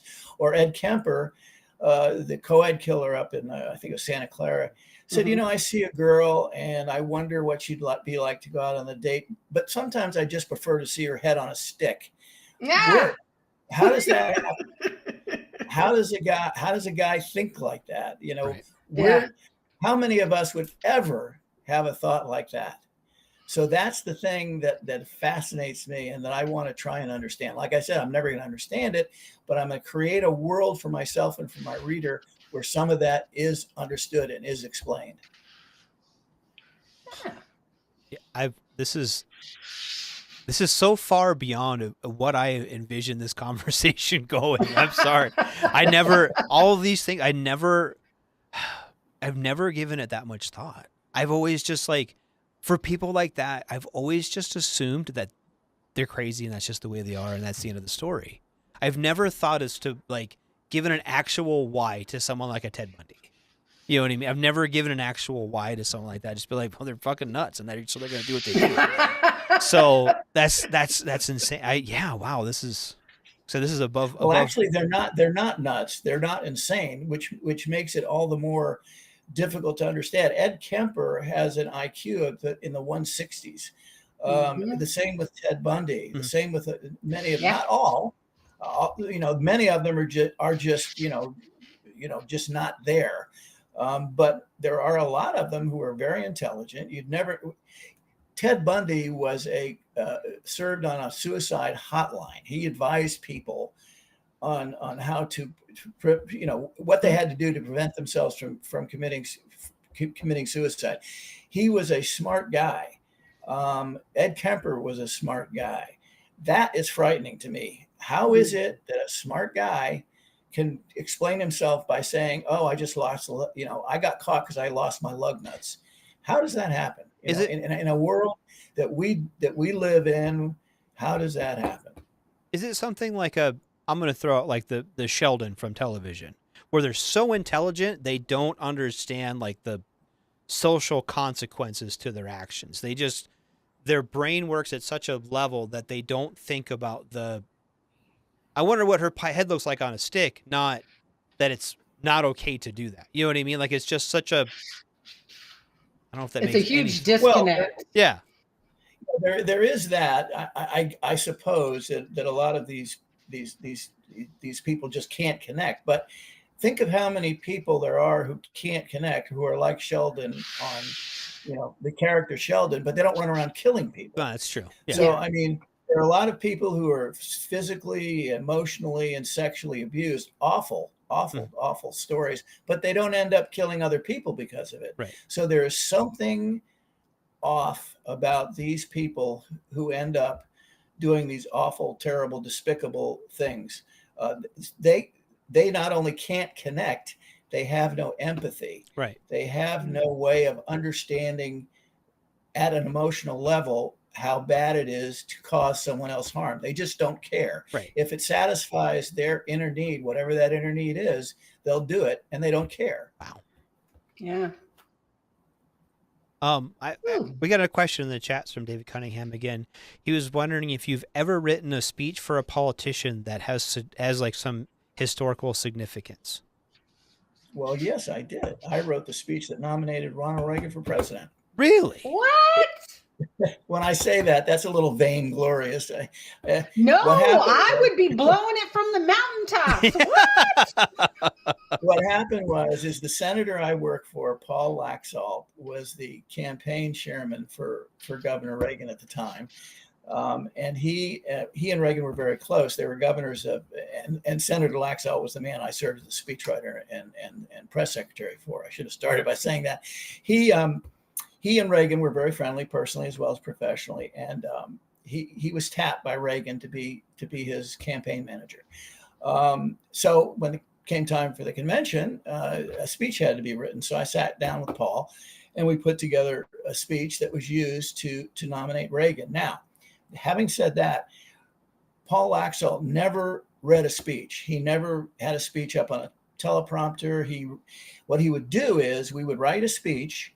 He would sit down, in his wherever he sat down, and he'd read it over 6, 7, 8 times, and then he would, whatever stuck in his craw about that speech, he would then write down on a note card, and he would then turn that into a speech, because he just never felt comfortable reading a speech. He felt comfortable taking elements of a speech that had been written for him and speaking extemporaneously. That said, whatever speech that we wrote and finished with was, and we committed to paper, that was the speech that we would hand out to the press. Mm-hmm. So we had two things here. We had the written version of the press of the speech, and the version that he did extemporaneously. So however you look at it, I worked with him on that speech. That's very cool. That's bragging rights, sir, for sure. Yeah. Now I've written a few other speeches that ended up I don't know. They have various books. I think Great Speeches of the Day, I think is a journal. A speech I once wrote for Secretary of Education ended up in there, and another speech I wrote for the Secretary of Commerce just after 9/11. Wrote a speech for the Secretary of Commerce. I remember that. I have to step back a second. Just before 9/11, the gentleman that I wrote for was the Secretary of Commerce, Don Evans. I was working with him at the time. Just prior to 9/11, he was supposed to speak somewhere like the Detroit Economics Club or something. So he wrote this big involved speech about economics and numbers and, just the regular speech that you would hear someone give at an economics club. I don't know. Maybe it was a couple of days before that 9/11 happened. So we had to rewrite the speech completely and had to make it more of a, for lack of a better term, a rah-rah speech about, the Americans, our democracy, the threats to our democracy, and so on and so forth. That speech ended up in great speeches of the day too. So I've got speeches here and there that have ended up with other people, other than us who wrote it, reading it. Very nice. So the speech writing, I'm so, because like I knew that, like, obviously presidents all the way back, dating back as long as, being a historian, that, you always, this so-and-so helped Lincoln with the speech, so-and-so helped so-and-so with the speech. But you never think of, like, I don't know, because you said you wrote for like people just when they would give remarks on the floor. Like, do they do anything on their own, or do they have somebody to like do all of that? And then how much input do they have, or does it vary per person? Well, it depends. Yeah, it varies, just like anything else in a person's human nature. Yes, if there is going to be a debate on a floor on an issue, on a bill that, for instance, that has to do with the, I don't know, economics, they can't just go in there and wing it. I mean, they have to have some background information to help them out. So you have to put that together to give them to go onto the floor and make a speech. Now, that's, that having been said, they still have to debate. They still have to, talk from their, be on their toes about what it is they want to say and how they want to say it. We have to understand these are accomplished people. We're not talking about, morons. I mean, most of these, again, you wouldn't know it sometimes, especially today, given what's going on. But most of these are accomplished people. They're used to speaking extemporaneously. They're used to absorbing information and being able to relay it in the way that people understand. But there are times when they need, when they need remarks written, especially if they're going to go before a committee and testify before a committee on an issue.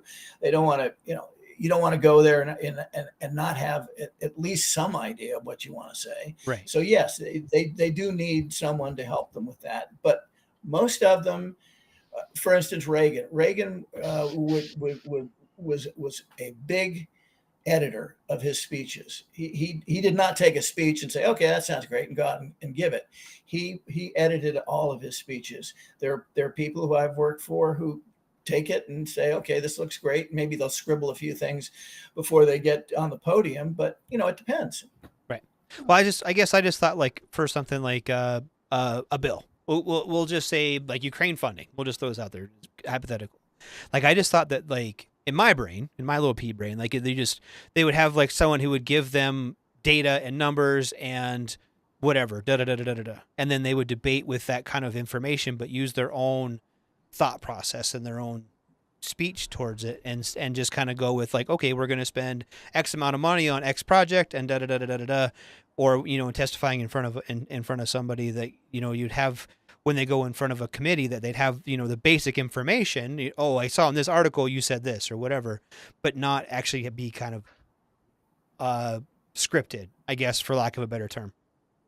Well, again, for some of them, it works differently than for others. Now, you mentioned debate. When they're debating, they have to be on their toes. Right. They have to be able to debate extemporaneously. If someone makes a point they don't agree with, they have to be able to disagree with it reasonably and rationally and have their own thoughts and numbers on it. But when a bill is being introduced by, let's say, a senator, he gets up there and he has to introduce it, with a speech, with prepared remarks. But where it goes from there is anybody's guess. Right. So you have to be able to talk. You have to be on your toes to be able to debate. But you want to have your thoughts together when you're, for instance, introducing a bill on the floor of the Senate. Right. Wow, that's such a fascinating. The whole thing, this whole conversation is completely more fascinating than I thought it was going to be 2 hours ago. Yay! Well, good. I'm glad. Yes, because like I said, no one's going to ever accuse me of being very smart. So that's the problem we have here. But oh man, no, he undersells himself all the time. I don't. He does. A very humble man. Very humble man. Yes. For sure. Well, coming up in the future, you said you have a couple books that are going through the process. Are you still writing now? Or are you kind of You said it takes 4 or 5 months. Do you take a break between, or how does that work? Yeah. I usually take a few months off, 3 months off, 3-4 months off. But again, it depends on an idea may hit me while I'm reading the newspaper. As I said, the New York Times. I wasn't planning on anything, but that idea hit me. It stuck in my head, so I went and turned it into a book. I have one I'm writing now. That same thing happened. I read a story in the newspaper about a professor, a fairly well-known professor in the Central Florida area, who was involved in a hit and run. Now, this is not just some guy. It's a professor. He's well known in his area, respected. He got involved in a hit and run, and he left. Obviously, if it's hit and run, disappeared for 3 days, and they found him. He had shot himself. He killed himself. So I'm reading this article, and I'm thinking to myself, this guy is a professor. He's well known. At worst, he would have gotten a ticket for a hit and run if he was drinking, a DUI for hit and run. No one was that badly hurt. A passenger in his car was hurt. I think she broke a wrist or something. But there's more. There's got to be more to this story. You just don't leave. You're a professor. You have a career. You have people respect you. You're just going to jump out of a car and leave because you back-ended someone. So with that in mind, I sat down and I started writing a book. And my purpose is to delve into this person's background and see if I can figure out what it is that prompted him to leave an accident. As I said, that the worst thing that can happen, you got a ticket, maybe a DUI, and then go off and shoot yourself, kill yourself. Right. There's got to be more there. And there has never been a follow-up article written that I can find on if anybody had the same thought I did, like, what the hell's this all about? Right. So I'm turning it into a book. Very cool. Wow. And you said Central Florida area? Yeah, it was Daytona Beach. Daytona Beach, I think it was. Very cool. I spend some time in Florida, more like the Tampa area, but that'll be neat. I'm excited for that book now. Dang it! You got me hooked, David. But these are the things that drive me nuts, and that force me to sit down for 4 or 5 hours a day, every day, 6 days, at least 6 days a week, and write for 4 or 5 months until I figure out why this guy would do that to himself. And I bet your wife hates when you pick up a newspaper. I was saying, does your wife take all the newspapers and hide them from you? So you. Well, yeah, and also if we're watching TV together and I get too involved in a story and I start asking myself or her too many questions, she says, "Ah, Christ, here we go again." Oh, Lord. Wow. Oh, goodness. Yeah. That's all I could think was, I bet your wife is all about turning off the news, hiding the magazines, hiding the newspapers. She's like, just don't read or look at anything. She's a saint. I have to say that. And she's my best editor because she's the one that I go to. I write in blocks. For instance, I'll write 20,000 words and then I'll give them to her and I say, how is this? Is this a good story? Am I into something here? Just tell me what you think of the first 20,000 words, where you think it's going, and then I'll get the next 20,000 words, and I'll give her those. And I say, "Is this what you were expecting? Is it okay? Am I still doing okay?" And then I'll give her the final 30 or 40,000 words, and then she will then. And then she edits all of it. So she has a job, but to be able to put up with that over, I've been writing now since 2010. I've been writing, so 14 years. She's had to lose me for 4 months out of the year. But then again, we worked pretty responsible jobs, and we raised 3 kids, so she didn't see me much then either. Well, there you go.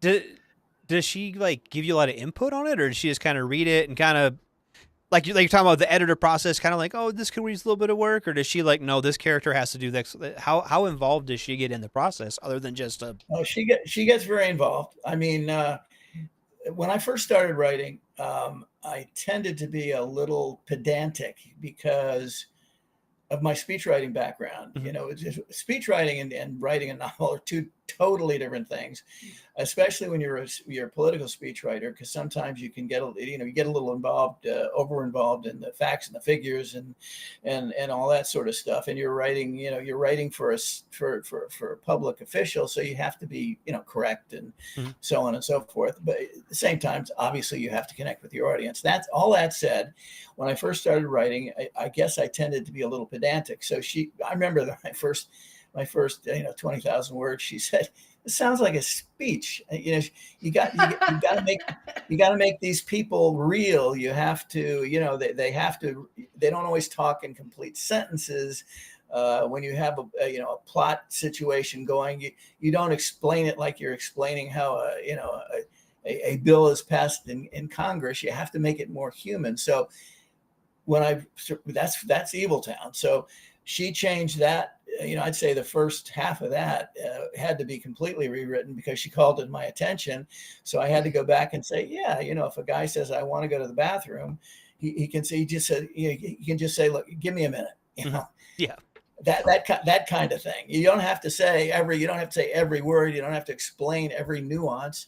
And you can talk in shorthand, and you don't have to have the G's on every word. That's that sort of thing. That's where she's been the biggest help to me. Does she have any background in language arts or anything, or does she just help you out? She's multilingual. She Right. speaks Spanish, English. But I'm talking about like the she wasn't like an English teacher, or she wasn't wasn't anything like that. She just okay. She just has a facility for languages, and she's well educated, and she reads voraciously, just like I do. She also worked, in Washington for the State Department. So I mean, she's an accomplished woman. Yeah. And has been a great help to me. Plus, she's a Cuban. She's Cuban American. She emigrated here in 1960 to escape Cuba. We didn't know each other in Cuba, obviously, but we had that in common. So, it's funny the way the world works. Right. Oh, that's great. That's cool. You have that kind of built-in support system. That's amazing. Have you? So Yes. you hear these stories and you write the novel about them. Have you ever kind of found out later about a story that you've written about how true or untrue your kind of fiction is about it? No, I've never had that experience in that way because, as I said, I try and do a lot of research. Right. I would hate for that to happen. What you just said, for someone to come back and say, you really screwed this up. This isn't the way things happened at all. Plus, you have to remember, I'm writing fiction. Right. So anything that I write, I'm creating a whole world here. So it doesn't have to be true to form. Right. I can say whatever I want, and if someone has a problem, I could say, yeah, but it's fiction. At the same time, I don't want something to be so unrealistic that someone can come back and say, well, that could never happen. For instance, a revolver, you can't put a silencer on a revolver. It doesn't work. It doesn't fit. So I have to, find out, if I have a revolver in the novel and I want someone to shoot someone, but I don't want everybody to hear it, can you silence a revolver? Which I found out in this book that I'm writing now. The reason I'm bringing it up is because you can't unless it's a certain kind of revolver. It has to be a certain kind of revolver. So that's the kind of thing that I don't want to make a mistake about. Right. So it's fiction to a point. It's fiction, i.e. the story didn't unfold that way in real life, but you're true to life in your facts within your fiction. Exactly. You can't, for example, people, you see on TV or one of these, whatever, someone's strangling someone and it takes 30 seconds or 5 seconds to strangle them. That's not true. In real life, anybody you've ever talked to that's been involved either has strangled someone or has been strangled and escaped. It takes at least 4 or 5 minutes to strangle someone, and you have to constantly be able to apply the right kind of pressure. So if you're writing a novel, the kind of novels I write, you can't have someone go in there and take care of business with strangling. Uh-oh. Uh-oh. Uh-oh. Oh, we lost him. Oh no. Oh no. Oh no. Why are we talking about strangling people? We can't have that. I know. We can't lose them when we're strangling. No. Oh, That was no. important. Yes. Because he had to do the research to find out that it takes 4 or 5 minutes to strangle someone. I actually and now it's like, kinda who do knew you ask that about? Right? Oh, there he's back. All right. Woof. Okay. You back? Yeah, we're back. All right. Woof. We're here. Right in the know what important part happened. of strangling people. I don't know. We had a little A glitch. glitch or We something. have gremlins. We Mhm. really do have gremlins.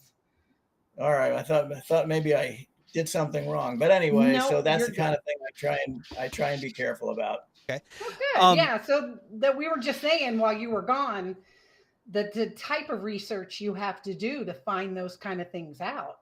I mean, you think about it. Okay, I'm going to write the scene, and somebody's going to be strangled. Who do you go to find out those facts? Do you Google search? Are there people that you can reach out to that can help with those kind of things? I mean, how do you do your research?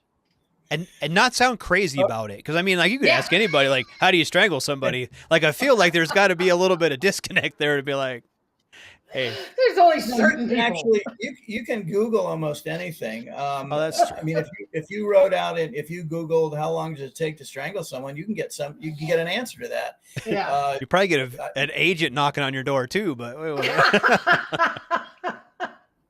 You know, there have actually been some novels written about that, about people who've gone on Google to have strange requests and end up with someone knocking on their door, especially people that write about, for instance, sexual abuse or children being kidnapped, and they go on and they do a lot of research for whatever they're working on, and then they'll have someone come to their house, or they'll get a telephone call from a law enforcement agency saying, "We noticed that you've been doing this. What's this all about?" So yeah,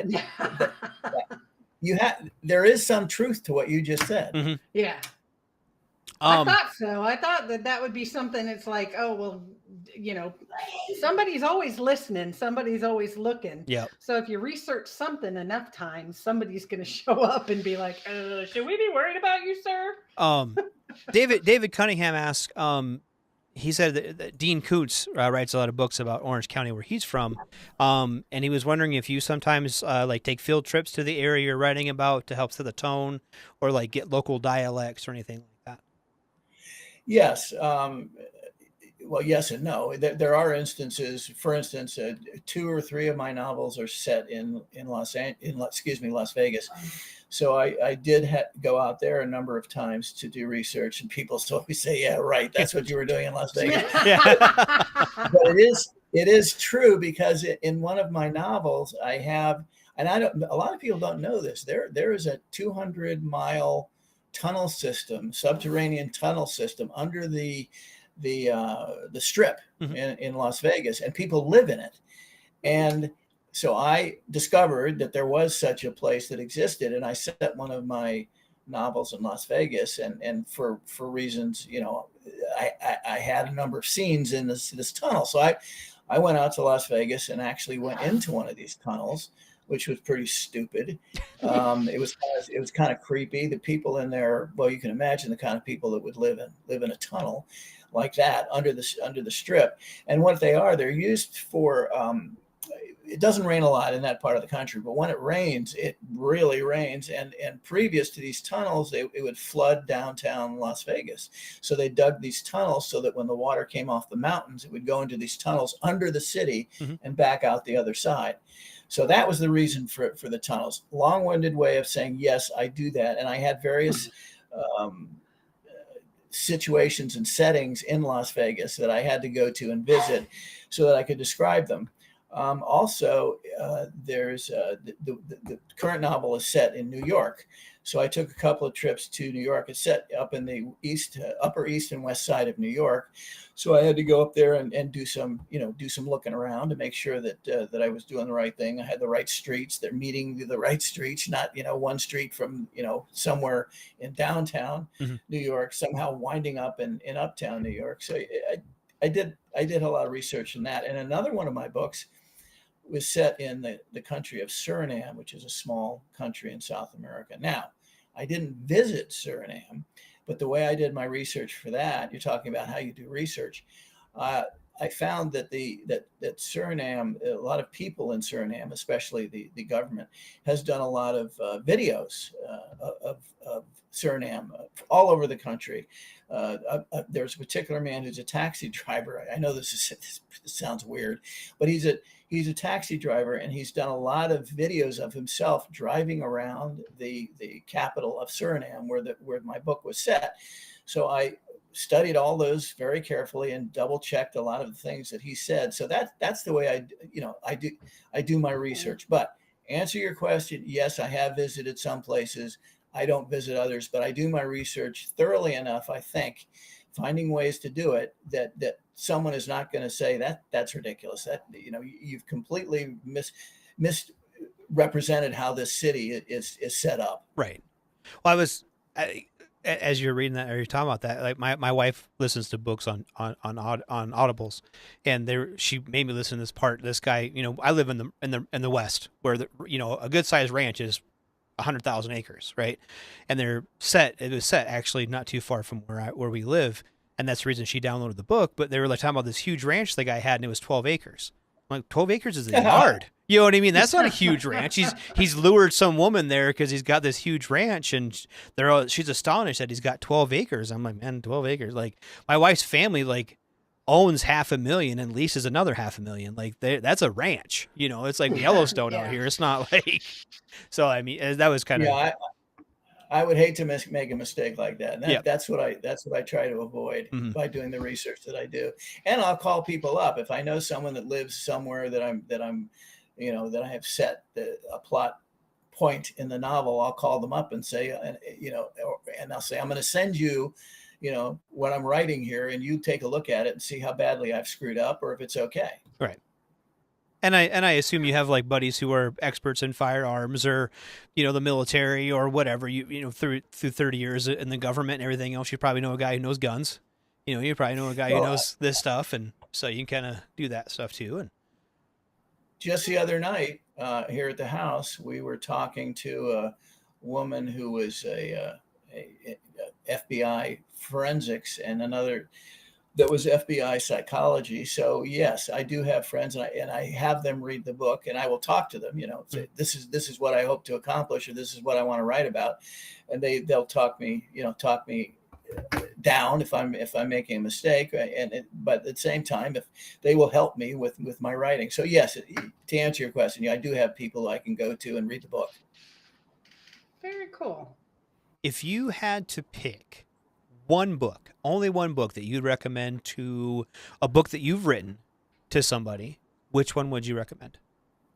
What do you feel is your favorite book that you've written? That's like asking a parent who their favorite child is. I've got 8 kids and I still have a favorite. I'm just saying. Like, well, yeah, me too. it would be tough. I like.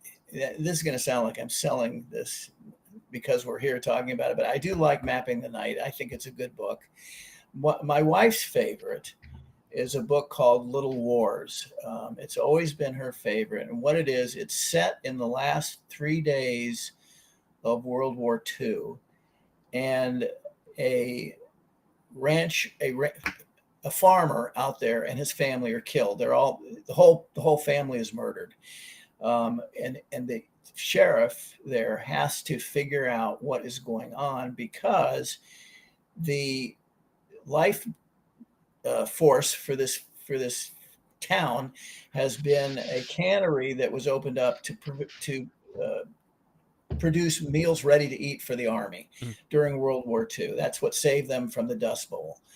And there's a glitch now. This family's been killed. This manufacturer has to decide between the town that it took place in and another town. So the sheriff has to figure out pretty quickly what went wrong so that the town is not completely ridded of this opportunity to have this manufacturing plant turned into something that will produce food after the war.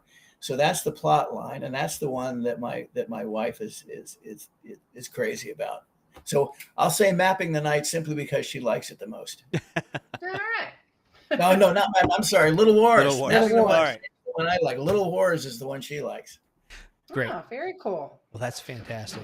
Well, I really do appreciate you coming on, David. Where can people find your work? Where's the best place for them to support you and your work? Where's the best place for them to go? Just go to Amazon Books, type in John David Bethel, and you'll find the array of books there. Or also my website, www.johndavidbethel.com, is another. Goodreads, you can find them on Goodreads. I'm on Facebook. You can find me there, and we're discussing, writing out little tidbits about my novel. So any of those places, I'm not hard to find. All right. Well, we'll share all your socials and stuff. We got a big list of them. We'll make sure we get those shared for you. And really do appreciate you coming on. It's been fantastic. So is there anything else you want to add? Anything we feel like we left out that you want to drop really quick? Can't think of anything. I just want to thank you for having me on. I appreciate it. And I'm really thrilled to death that you read the Evil Town. That makes me feel good. Yeah, and I've got more now in my reading list to get of yours. So I will reach out via our PR lady Mom and let you know what I think about the newest book for sure. Okay, terrific. I appreciate it. All right. Well, David, I really do appreciate you coming on. I'm going to cut us to break, and I'll let you go for the night. So thank you so much for being here. And if you hold on for just a second, we'll shut her down. So okay, thank you. And listeners, we'll be back. Thank you, David. I had a great time talking to you. Yeah. Thank you. And we'll be back in about 5 minutes with to close her out. So, all right, we'll go to break. Shots.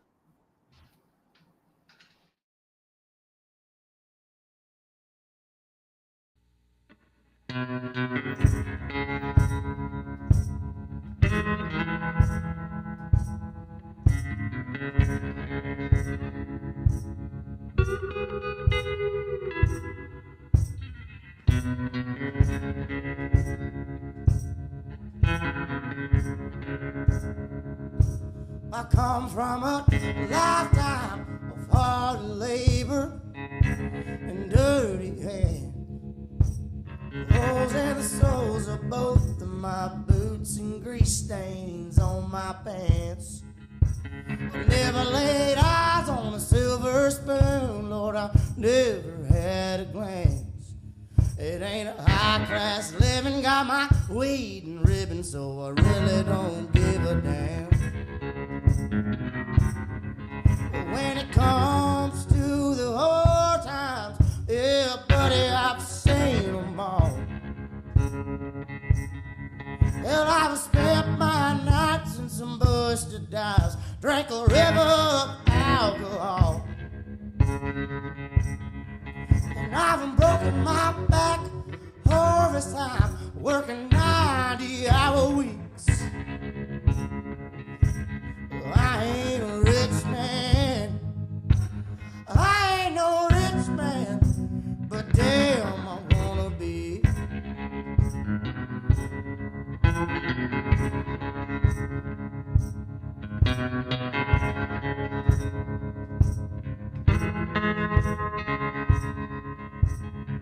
They say that money won't make you happy. Let me give it a try.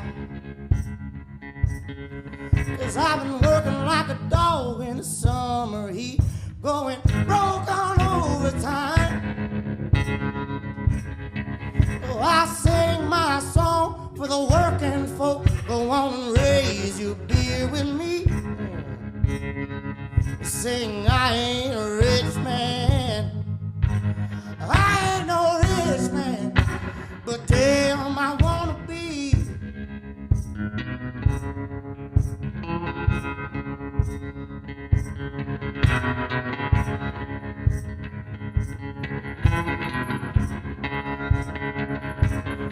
But when I finally break these shackles and I ain't counting out these dimes,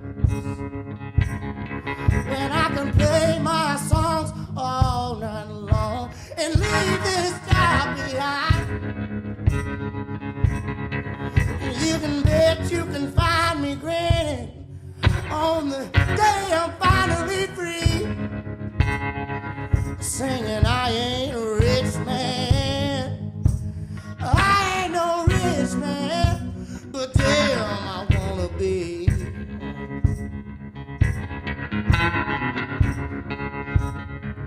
Singing I ain't no rich man.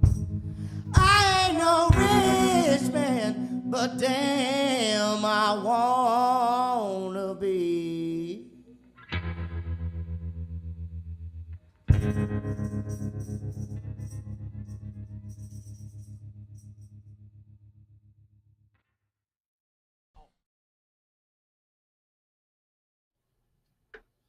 Hey, everybody, we back. Hi. Holy shit. That guy, that was intense. That was like camping. It was intense. He's fun. God, I wish he is fun. Now I'm even more excited to read his next book. I actually, and now I'm gonna have to go get more of his books. That went so, I don't know if you could tell, but that went so off the rails from what I had envisioned. Maybe I need to get better at like the whole interviewing people and like having shit, like a backup plan for questions.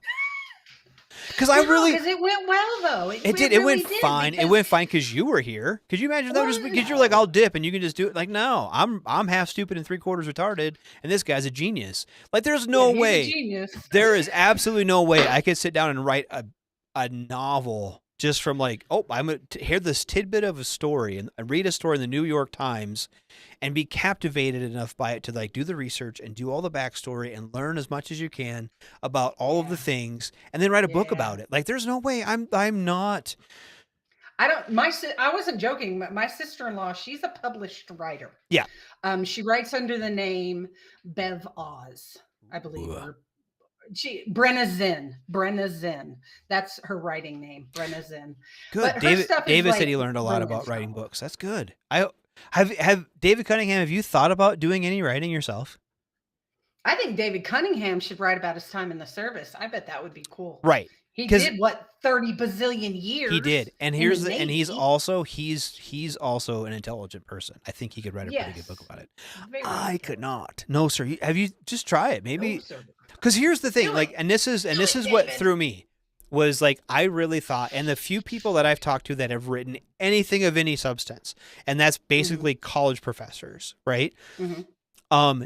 They have like an outline, a timeline. Well, my sister-in-law does. Mm-hmm. And then they fill in the blanks, right? They know this happened on this day, this happened here, and then they have a little bit of like, poetic license that they kind of fill in the gaps with. Yeah. Right? Mm-hmm. And do the kind of what he's talking about, like do the research thinking like, I think one of my professors wrote a book on Custer, right? And some of the stuff was very well documented of where they were and what they did. And then there was holes in that he filled in by trying to figure out what kind of person Custer actually was. And it was with Custer and his wife at Fort Laramie. And it was, anyway, back to the story, right?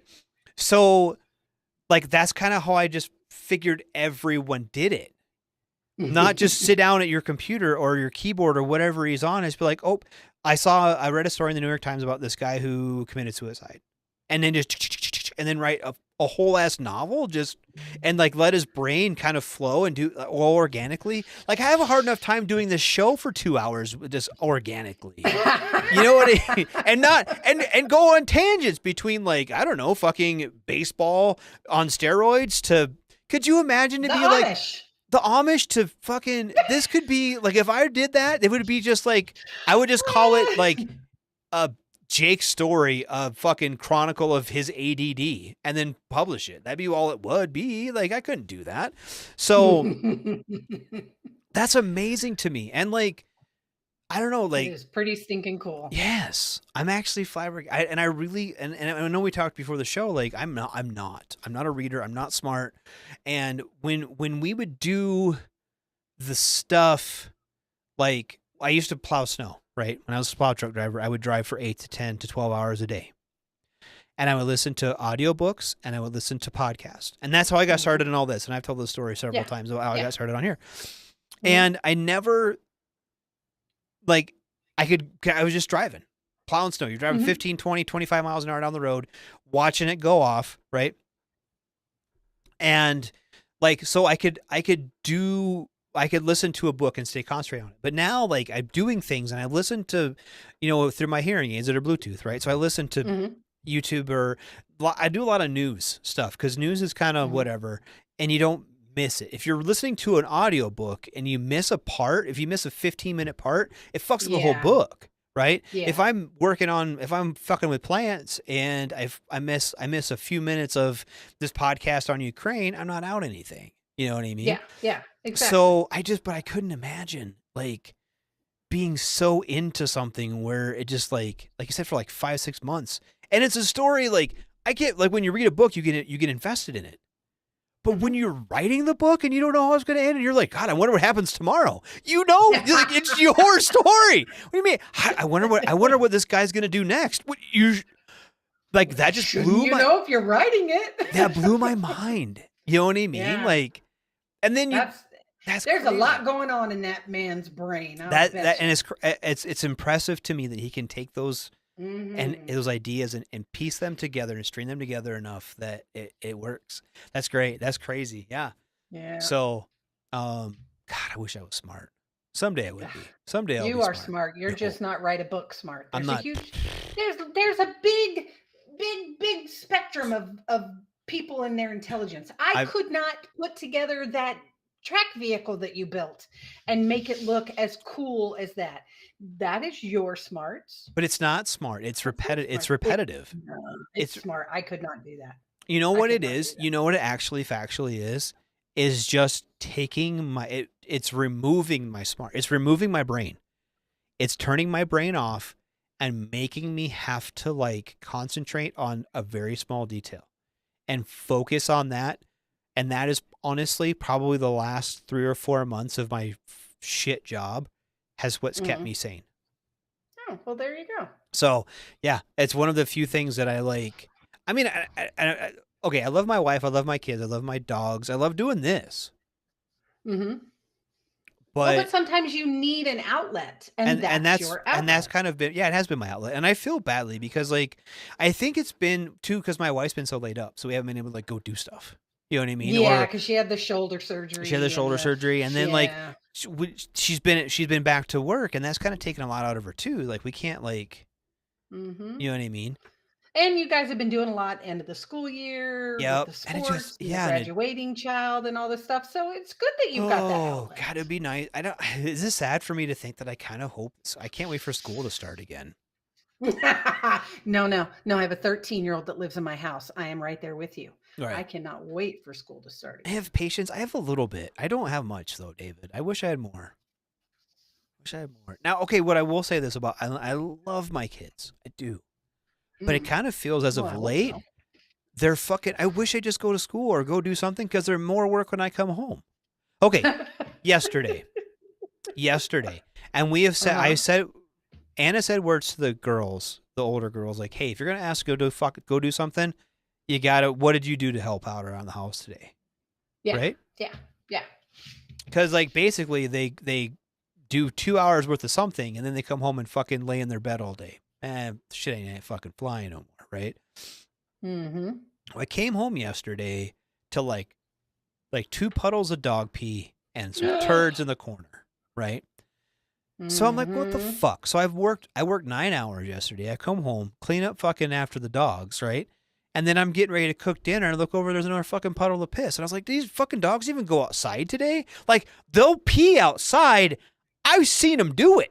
Like, let them out the fuck. You gotta open the fucking door and I'll go outside and pee. And they're both boys and they're both unfixed, so they'll just pee on top of each other's pee. It's easy. You get one of them to pee, then they just pee nonstop outside. It's great. Mm-hmm. And so I'm like, what the fuck? And then I was like, whatever. I finally got over and I'm cooking dinner and I put some burgers on the grill, whatever. And then Gabe, the youngest who lives with us, I was like, what'd you do today? He's like, I watched the dogs. Bullshit, you watch the dogs. If you watch the dogs, you did a fucking piss poor job of it. Just don't fucking lie to me. Pee on my floor. And then I could think about it, I'm like, you know what? If they were in school and I was at work and Anna's at work, the dogs are in their kennel. And the dogs don't hate their kennels. They're little dogs, big kennels. You know what I mean? Yeah. Like, so if they were just in their kennels all day, I wouldn't have to do the work when I get home. Just fucking don't even just go away. Just fucking go be a kid. Go play in the creek. Go jump your mountain bike over fucking dumpsters or some shit. I don't fucking know. Just get the fuck out of the house. Put the dogs in the kennel. I got my grandson a pass for the local.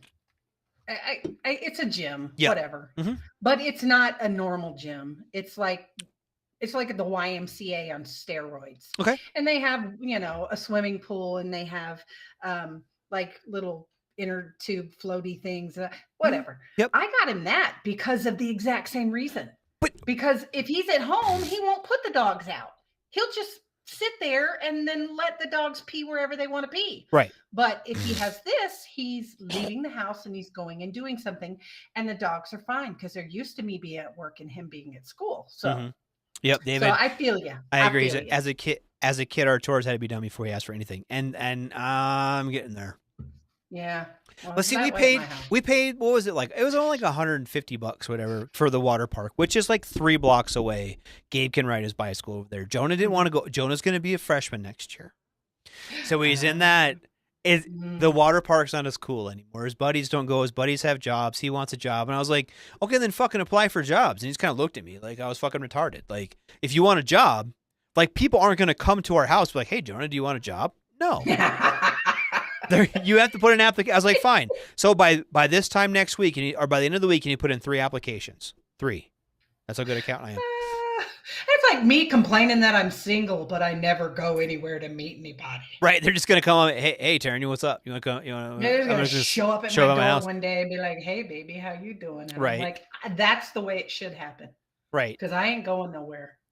And I ain't looking for nobody. I ain't fucking looking for nobody. They better show the fuck up. They better will themselves into my motherfucking life. That's right. If they don't just magically appear on my front doorstep, it ain't happening. Oh, I need to get, I'm in this mode with my kids because I understand like they're very quickly getting older. Right.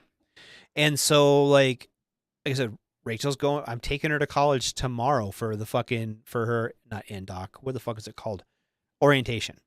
For college. For college, right? Jocelyn's a senior. Jonah's a freshman.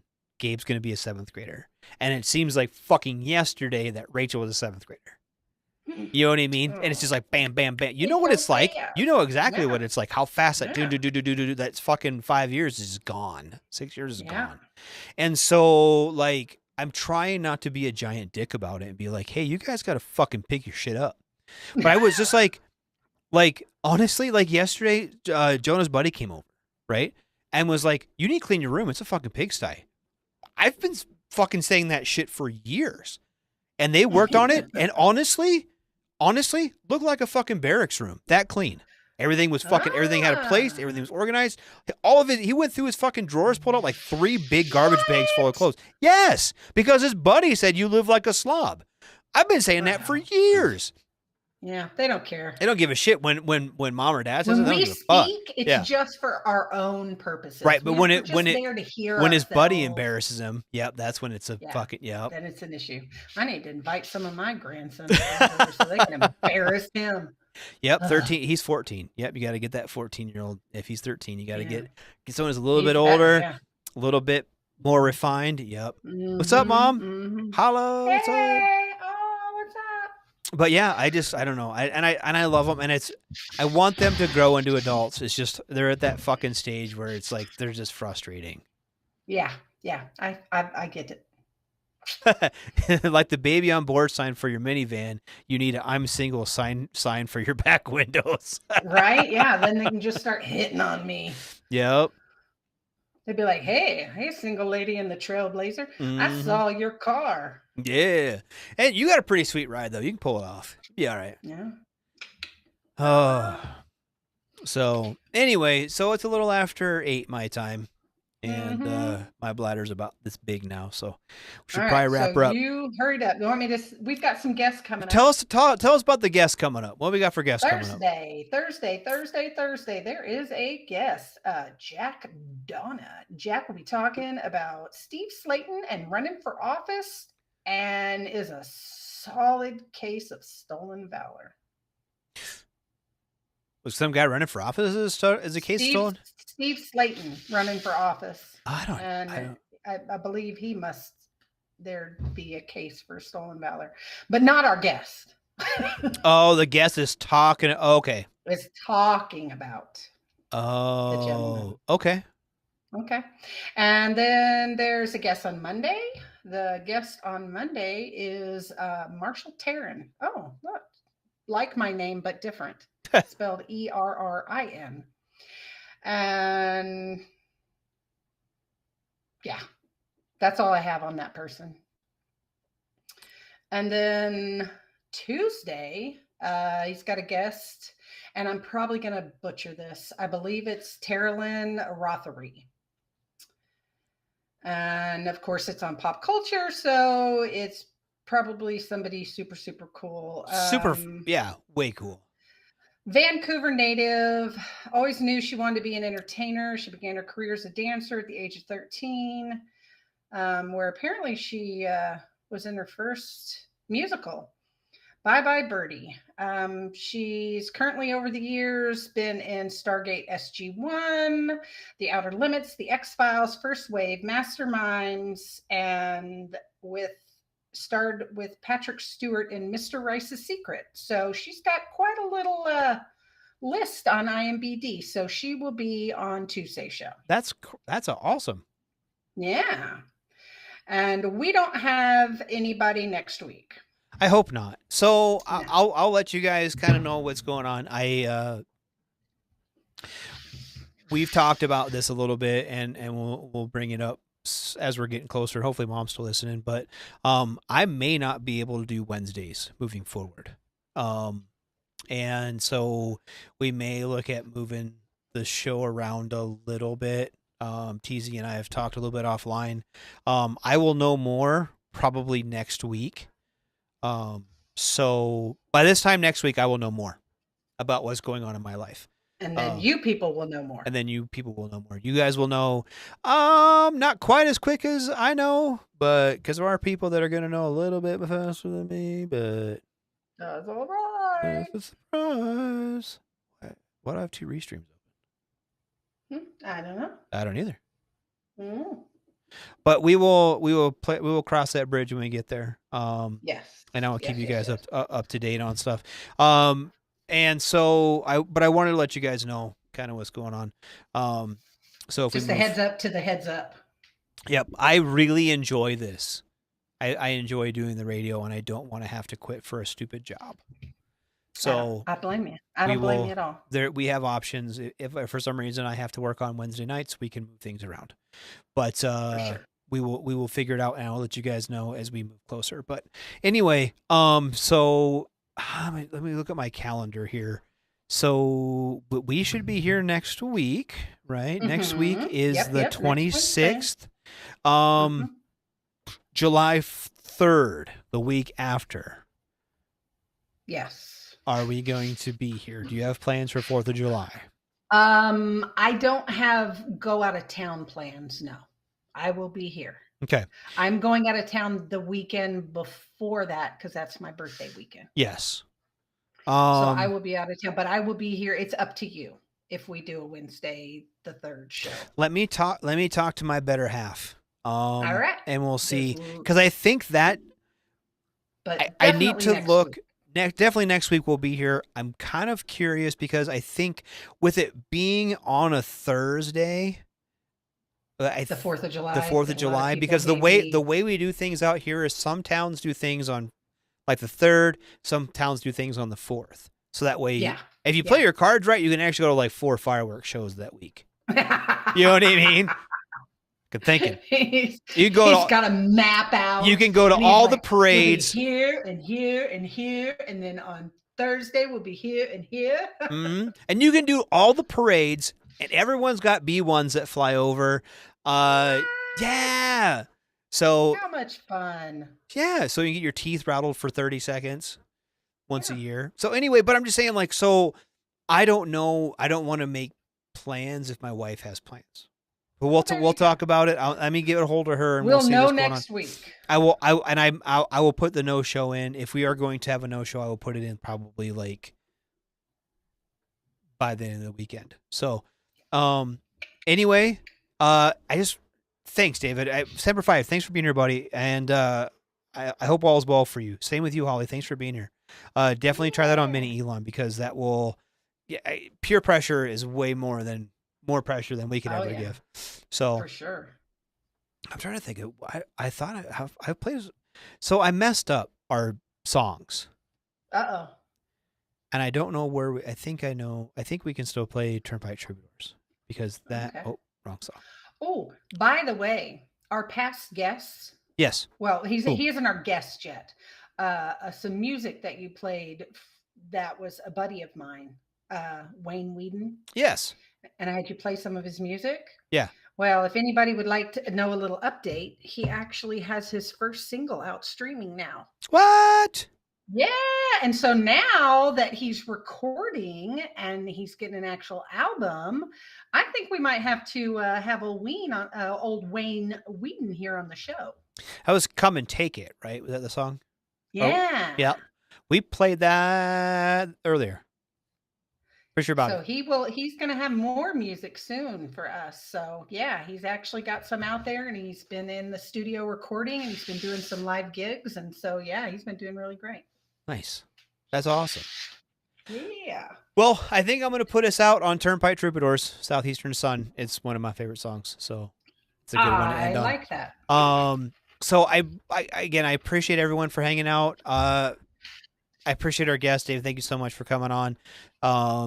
And I think I'm going to wrap this up, and we will see you guys next week. I think we sure will see you guys next week. All right. Peace. Shots. Bye.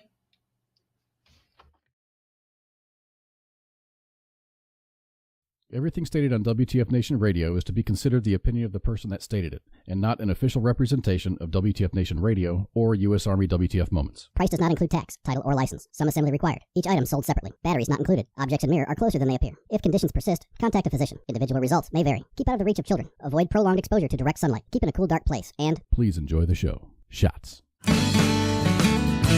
Well, I guess I was born with a gun in my hand. We'd walk the big clear cuts in the pine timberland. Well, the army man told me that I could defend the free. Oh, and draw me a paycheck and get a tech school degree. I said, hey now, Sergeant, that sure does sound fine. Well, the sawmill ain't hiring. Tell me, where do I sign? Won't you light a lantern for me? I'll be gone, but not long. Won't you keep a candle burning? Won't you leave the porch light on?